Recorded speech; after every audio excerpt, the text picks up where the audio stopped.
உங்களுக்கு தனியா நிக்கிறதுக்கும் தெரியணும், குழுவோடு இருக்கவும் உங்களுக்கு தெரியணும். சில பேர் பாருங்களேன், இந்த டீமோட அவங்களால இருக்க முடியாது. ஏன்னா டீமோட நீங்க இருந்தீங்கன்னா அந்த டீம் உங்களை ஷார்ப் பண்ணும், உங்கள்கிட்ட இருக்கிற சில விஷயத்தை வெளியே கொண்டு வரும், நல்லதையோ கெட்டதையோ வெளியே கொண்டு வரும். தலைவன் இல்லாமல் ஒரு மனிதனால் வளர முடியாது. there is no leader, there is no growth. ஏன் மக்கள் நிறைய நேரத்தில் தலைமையின் கீழ் இருக்கிறது இல்லை அப்படின்னா, ஒன்று, தவறான தலைமையை நிறைய பார்த்துருக்காங்க. அதனால எனக்கு யாருமே வேண்டாம், நானே ராஜா, நானே மந்திரி. அடுத்தது ஏன் இருக்கிறது இல்லை அப்படின்னு பார்த்தீங்கன்னா, இவங்க மாற்றப்படுவோமோங்கிற பயம். ஐயோ நம்மக்கிட்ட நிறைய சேஞ்சஸ்லாம் கொண்டு வர வேண்டியதுங்கிற பயம். பாருங்க, சில நல்ல டீமோட சில நல்ல தலைமையில் இருந்தாலே உங்களை தட்டி திட்டி உங்களை உருவாக்க வேண்டிய இடத்துக்கு அவங்க உருவாக்கிடுவோம். பாருங்க, உண்மையான தலைமை உங்களை புறக்கணிக்காது. குறை இருந்தாலும் உங்களை ஏற்றுக்கொண்டு உங்க கூட நின்று பயணித்து நாளைக்கு அந்த குறைவு பதிலாக ஒரு பெரிய நிறைவை நீங்க காண்ற அளவுக்கு அது உங்க கூட நிற்கும். அதுதான் உண்மையான தலைமை. இயேசு அப்படிதான் நின்னார். தன்னை மறுதலித்த போதும், தன்னை விட்டு அவர்கள் தூரம் போன போதும் அவர் அவர்களை ஏற்றுக்கொண்டு அவங்க கூட நின்று கடைசியில் பார்த்தீங்கன்னா அவர் இல்லை, ஆனா அவர் இருந்தா என்ன நடக்கணுமோ அதை இவங்க செஞ்சாங்க. அதுதான் தலைமைத்துவம். ஜீசஸ் மாதிரி ஒரு பெரிய தலைவர் யாருமே கிடையாது. அவர் ஒரு ரட்சகரா மட்டும் நம்ம பார்க்கிறோம், ஒரு சேவியரா பார்க்கிறோம், ஆண்டவரா பார்க்கிறோம். ஆனா he is a great leader, மாபெரும் தலைவர் அவர். எவ்வளோ பெரிய சாதனையை நீங்க வாழ்க்கையில பண்ணணும்னாலும் உங்களுக்கு இந்த ரெண்டு குவாலிட்டி அவசியம். ஒன்று தனியா நிற்கிற துணிவு, இன்னொன்று மக்களோடு இசைந்து போகிற மனது. வெறும் கனவு மட்டும் போதாது, உங்களுக்கு ஒரு குழு தேவை. You need a team. So நம்ம ஒரு குழுவை உருவாக்குறது கொஞ்சம் கஷ்டம், ஆனால் குழுவை உருவாக்கிட்டா எல்லாமே சுலபம். ஒரு நியூ டைட்டில் இன்னைக்கு உங்க தலை மேல எழுதுகிறார், தலைவன் தலைவி அப்படின்னு ஒன்று எழுதுறார்.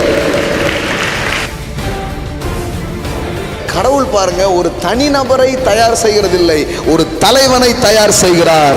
தேவனுக்கு தெரியும், ஒரு தலைவன் எழும்பி விட்டால் ஒரு தலைமுறையே எழும்பிவிடும். தலைமைத்துவம் என்பது ஒரு பதவி அல்ல, தலைமைத்துவம் என்பது ஒரு பாதிப்பு, தலைமைத்துவம் என்பது ஒரு தாக்கமாக இருக்கிறது. It's impact. காந்தி எந்த பதவியிலும் இல்லை, but he is the leader. ஆனா அவர் சொன்ன தேசமே கேட்கும், அவர் சொன்ன நாடே கேட்கும். நல்லா தெரிஞ்சுக்கோங்க, எப்பெல்லாம் மோசமான காலங்களை பார்க்கிறீங்களோ அப்பெல்லாம் தலைவர்கள் எழும்புகிறார்கள். மோசமான காலகட்டத்தை நீங்கள் பார்க்கிறீர்கள் என்றால் தலைவர்கள் எழும்புகிறார்கள் என்று அர்த்தம். நோய் சாவுன்னு கேட்குறீங்களா, இந்த சீசன்ல தான் மக்களை சுகமாக்கக்கூடிய தலைவர்கள் எழும்ப போறாங்க, மரித்ததை எழுப்பக்கூடிய ஆட்கள் எழும்ப போறாங்க. அது இந்த சீசன்ல தான் நடக்கும். பொதுமக்கள் எப்படி இருப்பாங்கன்னா, அவங்க பிரச்சனையிலிருந்து வெளிவரதுக்கே அவங்க போராடி அவங்க வாழ்க்கை முடிகிற மாதிரி இருக்கும். ஆனால் தலைவன் என்பவன் யாருன்னா, தனக்கு மேலே இருக்கிற அந்த தடைகள், அந்த மூடிகளை உடைத்து அவன் வெளியே வருவது மட்டுமல்ல, மற்றவர்கள் வாழ்க்கையில் இருக்கிற மூடிகளையும் அவன் வெளியே கொண்டு வருவான். நாடற்று பேரற்று ஊரற்று நிராகதியா எங்கேயோ கிடக்கிறேன்னு நினைச்சீங்கன்னா நீங்க தான் தலைவர்களா இருக்கிறீர்கள், நீங்க தான் லீடர்ஸா இருக்கிறீங்க. எனக்கு மட்டும் ஏன் இவ்வளவு கொடூரங்கள் நடந்தது? அவன் வீடு வாசலோட சந்தோஷமா இருக்கும்போது நான் எல்லாத்தையும் விட்டுட்டு ஏன் ஓட வேண்டியது இருக்குது? ஓடுறீங்களா? நீங்க தான் தலைவர்கள். என்னையா இவ்வளவு விரோதிக்கிறாங்க? நான் என்ன பண்ண? நீங்க பண்ணதுக்காக விரோதிக்கல, பண்ண போறதுக்காக விரோதிக்கிறாங்க, பண்ண போறதுக்காக விரோதிக்கிறாங்க. நான் சொல்றேன், ஒரு தனிமையா நீங்க இருக்கிறீங்கன்னா, நீ தனிமையா இருக்கேன்னு நினைக்காதீங்க. முதல்ல இந்த இடத்துக்கு நீங்க வந்துருங்க. எந்த இடத்துக்கு வந்துருந்தீங்கன்னா, தேவன் என்னோடு இருக்கிறார், சரியா? அது போதும்னு நான் சொல்ல.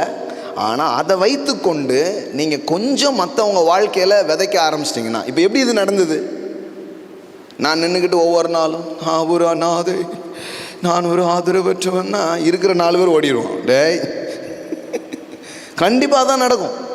ஏன்னா யாருக்கும் நம்ம சோகத்தில் பங்கேற்கணும்னு ஒன்றும் பெரிய ஆர்வம் கிடையாது, ஓடிடுவாங்க. நீங்கள் எப்போ பார்த்தாலும் பிரச்சனையே பேசுங்க, நீங்கள் ஃபோன் பண்ணால் கூட எடுக்க மாட்டாங்க. ஆத்தாடி ஒய் பிளட் சேம் பிளட். இப்படி தான் பேசினேன், ரத்தம் வந்துடுச்சு பாஸ், கவனமாக இருந்துக்கோங்க. அந்த அக்காவா ஒடீரு, ஜீவன் தப்ப ஓடிப்போ அப்படின்றாங்க. ஆமாம், அப்போ அந்த மாதிரி தான் இருப்பாங்க. ஆனால் நீங்கள் ஒன்றும் இல்லை, உங்களுக்கு தேவன் தந்த அந்த கொஞ்சோல பெரிய அன்பு தான். ஆனால் அது முதல்ல உள்ளங்கை அளவு தான் தெரியுது. அந்த அன்பை புன்னகையோடோ அல்லது ஒரு பாராட்டாகவோ ஏதோ ஒரு விதத்தில், ஒன்றுமே இல்லாட்டா கூட தைரியமாக இருங்க, எல்லாமே மாறும், அப்படி ஒரு 2 பேருக்கு சொல்லி பாருங்கள். அந்த சின்ன விதை மரமாகி தோப்பாக மாறி உங்களை சுற்றிலும் அறுவடையாக இருக்கிறத நீங்கள் பார்க்க ஆரம்பிக்கும். அப்போ நீங்கள் நான் சிங்கிள்னு சொல்லாதீங்க, மிங்கிள் ஆகுங்க. ஏன் சிங்கிள்னு சொல்லிட்டே இருக்கிறீங்க? நான் தனியாக இருக்கேன், எனக்கு யாரும் இல்லை. நீங்கள் தான் உங்களை தனிமைப்படுத்திக்கிறீங்க. எவ்வளோ பெரிய உலகம், எவ்வளோ மக்கள் இருக்கிறாங்க, நீங்கள் தான் பழகணும். பக்கத்தில் சொல்லுங்கள், வாங்க பழகலாம். சொல்லுங்கள், வாங்க பழகலாம். சொல்லுங்க, ஆமேன். ஏன் நீங்கள் பக்கத்தில் சொல்லுங்கள் பார்க்கலாம், வாங்க பழகலாம். இப்போ வீட்டுக்காரங்களா வீட்டம்மா இருந்தால் எப்படி சொல்ல, கொஞ்சம் சோதனை மாதிரி இருக்குது. கத்தர்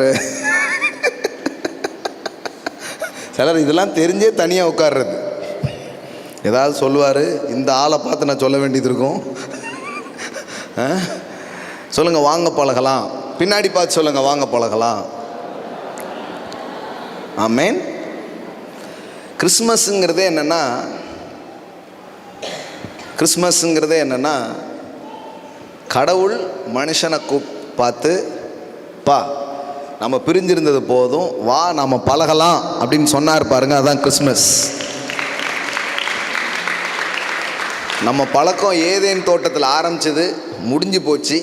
இடையில யாரெல்லாமோ சமரசத்துக்கு அனுப்புனேன், பல ப்ராஃபட்ஸை அனுப்புனேன், யாரெல்லாமோ என்னெல்லாமோ சொன்னாங்க. ஆனாலும் உன் மனசு மாறின மாதிரி தெரில. அதனால் நானே இறங்கி வந்துட்டேன், வாங்க பழகலாம். அதான் கிறிஸ்மஸ். கடவுள் மனிதனோடு நட்பு கொள்ள விரும்புகிறார், கொல்ல விரும்பல, நட்பு கொள்ள விரும்புகிறார். ஆமென். சரி, உன்னை கொள்வார் அந்த மாதிரி இல்லைங்க, நட்பு கொள்ள விரும்புகிறார், உறவு கொள்ள அவர் விரும்புகிறார். இம்மானுவேல் என்று அவருக்கு பெயரிடுங்கள். இம்மானுவேல் என்றால் தேவன் நம்மோடு இருக்கிறார் என்று அர்த்தமாம். எல்லாம் சொல்லுங்க, தேவன் நம்மோடு. ஆமென். முதல்ல நீங்கள் அனாதை கிடையாது, யாரும் இல்லைன்னு நீங்கள் சொல்லாதீங்க. தேவனே உங்க கூட இருக்கிறார், தேவனே உங்க கூட இருக்கிறார். You are not orphan, you are not alone. நீங்கள் ஒரு அனாதையோ திக்கற்றவர்களோ அல்ல, நீங்கள் உங்கள் கூட தேவன் இருக்கிறார். எல்லாம் சொல்லுங்கள், தேவன் என்னோடு இருக்கிறார். நிறைய பேர் ரொம்ப தனிமையாக்கப்பட்டிருக்கிறீங்க வாழ்க்கையில். தனிமையான ஆக்கப்பட்டது போல் உணர்ந்து கொண்டே இருக்கிறீங்க. ஒருவேளை உங்களை சுற்றிலும் கொஞ்சம் கூட்டம் இருந்தாலும் உங்களுக்குள்ள ஒரு லோன்லினஸ் இருக்கு. அதுவும் இந்த வயதான காலங்களில் ரொம்ப அதிகமாக வர்ற நோய் பிரச்சனை என்னன்னு பார்த்தீங்கன்னா, இந்த ஃபிசிக்கலாக வர்ற நோயெல்லாம் ஒன்றும் இல்லை, இந்த லோன்லினஸ். அது வரைக்கும் பிள்ளைங்க இருந்திருப்பாங்க, அப்புறம் பிள்ளைங்க எங்கேயோ போயிடுவாங்க, அதுக்கப்புறம் ஏதோ அப்புறம் பார்த்தா 2 பேர் தான் இருக்கும். தனியாக இருந்த மாதிரி ஒரு உணர்வு இருந்துக்கிட்டே இருக்கும். ஆனால் வேதவசனம் சொல்லுது, தேவன் தனிமையானவர்களுக்கு வீடு வாசல்களை ஏற்படுத்துகிறார். எப்படி சொல்லுது பாருங்க, தனிமையானவர்களுக்கு வீடு வாசல்களை ஏற்படுத்துகிறார். அப்படின்னா என்ன அர்த்தம்னா, கரெக்டாக புரிஞ்சுக்கோங்க. நீங்கள் தனியாக இருக்கீங்கன்னா தனியாகவே இருக்க மாட்டீங்க. கடவுள் உங்களுக்கு புதிய சொந்தங்களை, புதிய உறவுகளை அவர் உங்களுக்கு கொடுப்பார்.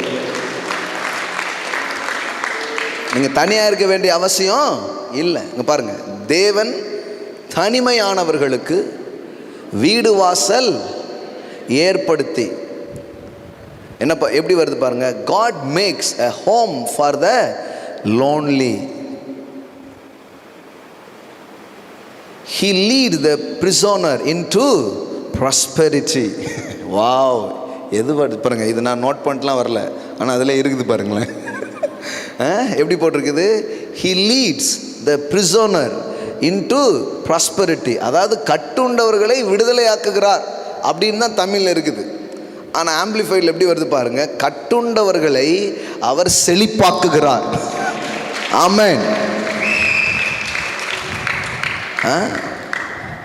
துரோகிகளோ வறண்ட பூமியில் தங்குவார்கள் அப்படின்னு இருக்கு. அப்படின்னா என்னன்னா, கடவுள் பாருங்க, நீங்கள் தனிமையாக இருக்கிறீங்கன்னா உங்கள் வாழ்க்கையை தனிமையாக இருக்க விட மாட்டார். உங்களுக்கு அழகான ஜோடிகளை தருவார். உங்கள் வாழ்க்கையில் ஜோடி சேர்ப்பார்.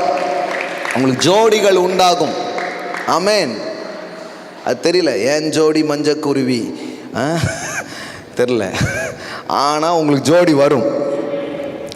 இது ஒருவேளை வாழ்க்கையில் உறவுகளில் நீங்கள் தனிமையாக்கப்பட்டிருந்தா அப்படி. ஜோடினா உங்களுக்கு திருமண வாழ்க்கையில் சரியான ஜோடி அப்படிங்கிறது மட்டும் இல்லை, நல்ல நண்பர்களை கடவுள் உங்களுக்கு தருவார். நல்ல ஃப்ரெண்ட்ஸை உங்கள் வாழ்க்கையில் அவர் தருவார். That's a blessings my friend. வெறும் காசு பணம் மட்டும்தான் ஆசீர்வாதம் நினைக்காதீங்க. சில உறவுகள் மிகப்பெரிய ஆசீர்வாதங்களாக இருக்கிறது. நம்ம எப்போ பார்த்தாலும் இந்த பணம், காசு, துட்டு, மணி காசு, பணம், துட்டு, மணி அப்படின்ட்டே போயிருந்தோம். உலகத்திலேயே அதிக பணம் வைத்திருந்தோம், ஒரு நண்பன் கூட அவனுக்கு இல்லைன்னா அவனை மாதிரி தரித்திரம் வேற யாருமே கிடையாது. ஆனால் காசே இல்லை, ஆனால் தனக்காக உயிரே கொடுக்குற அளவுக்கு ஒரு நண்பன் இருந்தான், அவன் தான் பெரிய கோடீஸ்வரன். அவன் தான் ரிச்சஸ்ட் மேன் இந்த பாபிலோன் கிடையாது, ரிச்சஸ்ட் மேன் இந்த திருநெல்வேலி. ஆமென். நம்ம கரெக்டாக புரிஞ்சுக்கணும் எது ரொம்ப உயர்ந்தது, எது சிறந்தது. நீங்கள் நினைக்கிறீங்க எல்லாமே கஷ்டம், எதுவுமே கஷ்டம் கிடையாது. பக்கத்தில் போய் சொல்லுங்கள், எதுவுமே கஷ்டம் இல்லை. கொஞ்சம் புரிஞ்சுக்க வேண்டியது இருக்குது. ஆனால் நமக்கு என்னென்னா, அந்த புரிஞ்சுக்கிறதுக்கு கொஞ்சம் டைம் எடுக்காமல் நமக்கு நடக்கலையே முடியலையேன்னு டக்குன்னு ஆத்திரத்துலேயும் அவசரத்துலேயும் எதையாவது கொட்டி எதையாவது பேசிக்கிட்டே இருக்கிறோம். கிடையாதுங்க, கடவுள் உங்கள் கூட இருக்கிறார். இம்மானுவேல், எல்லாம் சொல்லுங்கள், இம்மானுவேல், காட் வித் அஸ். அப்போ தேவன் முதல்ல உங்கள் தனிமையை அவர் போக்குறார். இப்படி இருக்கு பாருங்க, தனிமையிலே இனிமை காண முடியுமா? பக்கத்தில் பார்த்து கேளுங்க, முடியுமா? சில பேர் சொல்கிறாங்க, அந்த தனிமை தாங்க எனக்கு இனிமையாக இருக்குது. அது ரொம்ப நேரத்துக்கு அப்படி இருக்காது, கொஞ்ச நேரம் அப்படி இருக்கும், அப்புறம் உங்களால் அப்படி இருக்க முடியாது. ஏன்னா நீங்கள் தனிமைக்காக உருவாக்கப்படவில்லை. உங்களை அதுக்காக என்ன பண்ணல, உருவாக்கப்படவில்லை. இந்த சிகரங்கள்லாம் ஏறுறாங்க, சிகரம் ஏறின மனிதர் அப்படின்னு சாதனையெல்லாம் கொடுத்து பட்டங்கள்லாம் கொடுத்து அவர் என்ன பண்ணுறாங்க, பாராட்டுறாங்க. நீங்கள் யோசித்து பாருங்கள், யாருமே இல்லை, ஒருத்தன் சிகரத்தில் ஏறிட்டான், இப்போ அவனுக்கு எப்படி இருக்கும்? நோ ஆடியன்ஸ், அதுக்கு நோக்கமே இருக்காது. ஏன் ஏறினே அவனுக்கு ஒரு மாதிரி இருக்கும். ஏன்னா யாருமே தான், ஆளே இல்லாத கடையில் யாருக்குப்பா டீ யாத்திரை அப்படிங்கிற மாதிரி. இந்த சிகரத்தில் ஏறினதுக்கே அர்த்தம் இல்லையே, அந்த சாதனைக்கே அர்த்தம் இல்லையே. அப்போ சாதனைக்கு அர்த்தமே எப்போ வருதுன்னா, கொஞ்சம் சகாக்கள் இருந்தால் தான் சாதனைக்கே அர்த்தமாக இருக்கிறது. இல்லைன்னா உங்கள் சாதனை கூட வேதனையாக தான் இருக்கும். நல்லா புரிஞ்சுக்கோங்க, தனிமையானவர்களுக்கு தனிமைங்கிறது, இப்போ பாருங்களேன், நீங்களே சில நேரத்தில் தீர்மானம் பண்ணி நம்ம கொஞ்ச நேரம் தனிமையாக இருக்கணும், அது வேற. அது ரொம்ப குவாலிட்டி திங்ஸ். அது இப்போ வேதவசனம் சொல்லுது, இயேசு கொஞ்சம் தனிமைப்படுத்தி கொண்டார் அப்படி போட்டிருக்குது. அது எப்போவுமே கூட்டத்திலே இருந்துட்டு இருந்தவர் கொஞ்சம் தனிமைப்படுத்தி கொஞ்சம் ரிலாக்ஸ் பண்ணுறாரு. அதுவும் என்னென்னா, அந்த தனிமைங்கிறது என்னென்னா, பிதாவோடு கொஞ்சம் இன்னும் நேரத்தை என்ன பண்ணணும், கொஞ்சம் நேரம் செலவு பண்ணணும்னு சொல்லிட்டு என்ன பண்ணுறாரு, தன்னை தனிமைப்படுத்தி கொண்டு அப்படி நேரத்தை என்ன பண்ணுறாரு, செலவு பண்ணுறாரு. அது ஓகே, அது செய்யணும் கண்டிப்பாக வாழ்க்கையில். சிலர் பாருங்கள், எப்போவுமே கூட்டத்துக்குள்ளேயே உட்காந்துருப்பாங்க. ஏன் தெரியுமா? தனியாக போனால் பயமாக இருக்குது பிரதர். யார் கூடயாவது ஒட்டிக்கிட்டே இருப்பாங்க. அது ஒரு பிரச்சனை பாருங்களேன், அது ஒரு பிரச்சனை. லீடர்ஷிப் குவாலிட்டியில் ரொம்ப முக்கியமானது என்னென்னா, யாரும் வராட்டாலும் முன்னாடி போகிற தைரியம் இருக்கணும். அதுக்கு பேர் தான் தலைமைத்துவம். அதனால தான் அந்த குழுவோடு ஒட்டிக்கிட்டே இருக்காங்க பாருங்கள், அவங்க தலைவராக முடியாது. வந்தா வா, நான் போகிறேன். ஆனால் என்னென்னா, தலைவர்கள் தனிமையாக இருக்க மாட்டாங்க. ஒருத்தர் லீடர் இல்லையான்னு எப்படி கண்டுபிடிக்கலாம்னா, ஒரு லீடர் கூட எப்போதும் ஆட்கள் இருப்பாங்க, ஈஸியாக கண்டுபிடிச்சிடலாம். எப்போதும் எப்படி இருப்பாங்க, ஆட்கள் இருப்பாங்க. நீங்கள் தனியாகவே இருக்கிறீங்கன்னா இன்னும் உங்களுக்குள்ள அந்த லீடர்ஷிப் குவாலிட்டி என்ன பண்ணல, வளர்க்கப்படவே இல்லை. நீங்கள் போனீங்கனாலே ஒரு கும்பல் அங்கே வந்துடும். எப்போதும் உங்களை சுற்றிலும் ஒரு கும்பல் இருந்துக்கிட்டே இருக்கும். அப்படி இருந்தீங்கன்னா நீங்கள் லீடர்ஷிப் குவாலிட்டியில் அல்லது தலைமைத்துவ பண்பில் நீங்கள் என்ன பண்ணியிருக்கிறீங்க, வளர்ந்துருக்கீங்கன்னு அர்த்தம். நீங்கள் தலைவர்கள் என்று அர்த்தம். ஆனால் தலைவர்கள் கூட்டம் வந்தால் போகிறதில்ல, கூட்டம் வராட்டானாலையும் போவாங்க, அவங்க தான் தலைவர்கள். இயேசு ஒரு பிரசங்கத்தை பண்ண உடனே பாதி பேர் காணாமல் போயிட்டான். இருக்கிறது கொஞ்சம் பேர் தான். டேய் நீங்களும் போயிடாதீங்கடா அப்படி சொல்ல, நீங்களும் போய்விட மனதாக இருக்கிறீர்களா, நீங்கள் கிளம்பலையா அப்படிங்க. எப்படி இருக்குது பாருங்களேன். ஆள் சேர்க்கணும் கூட்டம் சேர்க்கணும்னு நினைக்கிறவன் என்ன பண்ணுவான், ஐயோ போயிட்டாங்களே நான் அப்படி சொல்ல வரவில்லை அப்படிமா. எதுக்கு? போன க்ரௌடை எப்படியாவது திருப்பி கொண்டு வரதுக்காக நான் சொல்ல வந்தது என்னவென்றால் அப்படின்னு சொன்ன கருத்தையே மாற்றுவான். எதுக்கு? போனவங்கெல்லாம் திருப்பி கொண்டு வரணும் அப்படிங்கிறதுக்காக. ஆனால் இயேசு கேட்குறாரு, எப்போ அவங்கெல்லாம் போட்டாங்க, நீங்கள் உங்களுக்கு எந்த ட்ரெயினுக்கு டிக்கெட் போடணும் அப்படிங்கிறாரு. நீங்கள் போகலையா அப்படிங்கிறாரு. ஏன்னா அவருக்குள்ள ஒரு தலைமைத்துவ பண்பு இருந்தது. என் பிதா என்னை தனிமையாக இருக்க விடுகிறதில்லை. அப்போ இந்த ரெண்டுக்கும் டிஃப்ரென்ஸ் தெரிஞ்சுக்கணும். ஒரு தலைமைத்துவத்திலே தனித்து நிற்பது வேறு, தனியாய் நிற்பது வேறு. எல்லாம் சொல்லுங்கள், தனித்து நிற்பது வேறு, தனியாய் நிற்பது வேறு. இது என்ன எப்படின்னா, தலைமைத்துவத்தில் அது ரொம்ப முக்கியமாக இருக்குது. ஒரு முடிவுகளை எடுத்து யார் அதை ஆமோதித்தாலும் ஆமோதிக்காட்டினாலும் நம்ம முன்னாடி போகணும். அது ஒரு தலைவனுக்குரிய பண்பு, அது ரொம்ப முக்கியம். அதை நான் இப்போ இதுக்கு ஆப்போசிட்டாக ஒரு கேரக்டர் இருக்கும், அவங்களால யாரும் இல்லைன்னா இருக்கவே முடியாது. நான் சொல்கிறேன், அதுவுமே மாற்றணும். இந்த ஒட்டிக்கிட்டே இருந்தால் தான் முடியும். சிலர்லாம் பாருங்கள், அந்த டீமோடையே இருப்பாங்க, அந்த குழுவோடையே இருப்பாங்கன்னா என்ன ஆகிடுதுன்னா, நாளைக்கு தனியாக ஆக்சுவலி நீங்கள் ஏன் குழுவில் இருக்கணும்னா, குழு தான் உங்களை தனித்து நிற்க தயார்படுத்தும். பெரிய கம்பெனியில் சிஓக்களுக்கெல்லாம் பேசுகிறத இன்னைக்கு காலையில் உங்களுக்கு பேசிகிட்டு இருக்கிறேன் நான். அப்படின்னா என்ன அர்த்தம்? நீங்கள் பெரிய கம்பெனிக்கு நிர்வாகிகளாக இருக்க போகிறீங்கன்னு அர்த்தம். நான் நிறைய முறை கேட்டிருக்கிறேன், என்ன ஆண்டவர் இந்த மாதிரி வார்த்தையெல்லாம் கொடுக்குறீங்கன்ட்டு. கவலைப்படாதே சகோதரியே, கலங்காதே, இப்படிலாம் சொல்லலாமே. ஆனால் இந்த மாதிரிலாம் ஏதாவது சொல்லிகிட்டு இருக்கீங்களே அப்படின்னா, என் ஜனம் அந்த மாதிரி ஆக போகுது, என் மக்கள் அந்த மாதிரி வர போகிறாங்க. நிறைய வாட்டி சொல்லியிருக்கிறேன், இந்த சர்ச்சு லீடர்ஷிப் சர்ச். இந்த சபைக்கு வருகிறவர்கள் தலைவர்களாக மாறுவார்கள். அதை இன்னொரு விதத்தில் சொல்கிறேன், தலைவர்கள் தான் இங்கு வருவார்கள். இங்கே யாரும் ஃபாலோவர்ஸ் கிடையாது. இங்கே இருக்கிற யாருமே ஃபாலோவர்ஸ் கிடையாது. ரியலாக சொல்கிறேன், இங்கே யாருமே ஃபாலோவர்ஸ் கிடையாது. நல்லா இப்போ கண்ணுக்கு முன்னாடியே தெரியுது. இவங்க ஒரு லீடர், இவங்க ஒரு லீடர், எல்லாருமே ஒரு லீடர், எல்லாருமே லீடர் தான். அங்கே ஒரு லீடர், எல்லாம் லீடர் தான் உட்காந்துருக்கீங்க.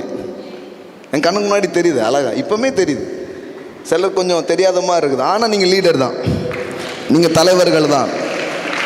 ஆமென். நீங்கள் இன்னொருவருடைய தடம் நடப்பவர்கள் அல்ல. உங்கள் தடத்துக்கு பின்னாடி நிறைய பேர் வரப்போகிறாங்க, உங்களை பின்பற்றி அநேகர் வரப்போகிறாங்க.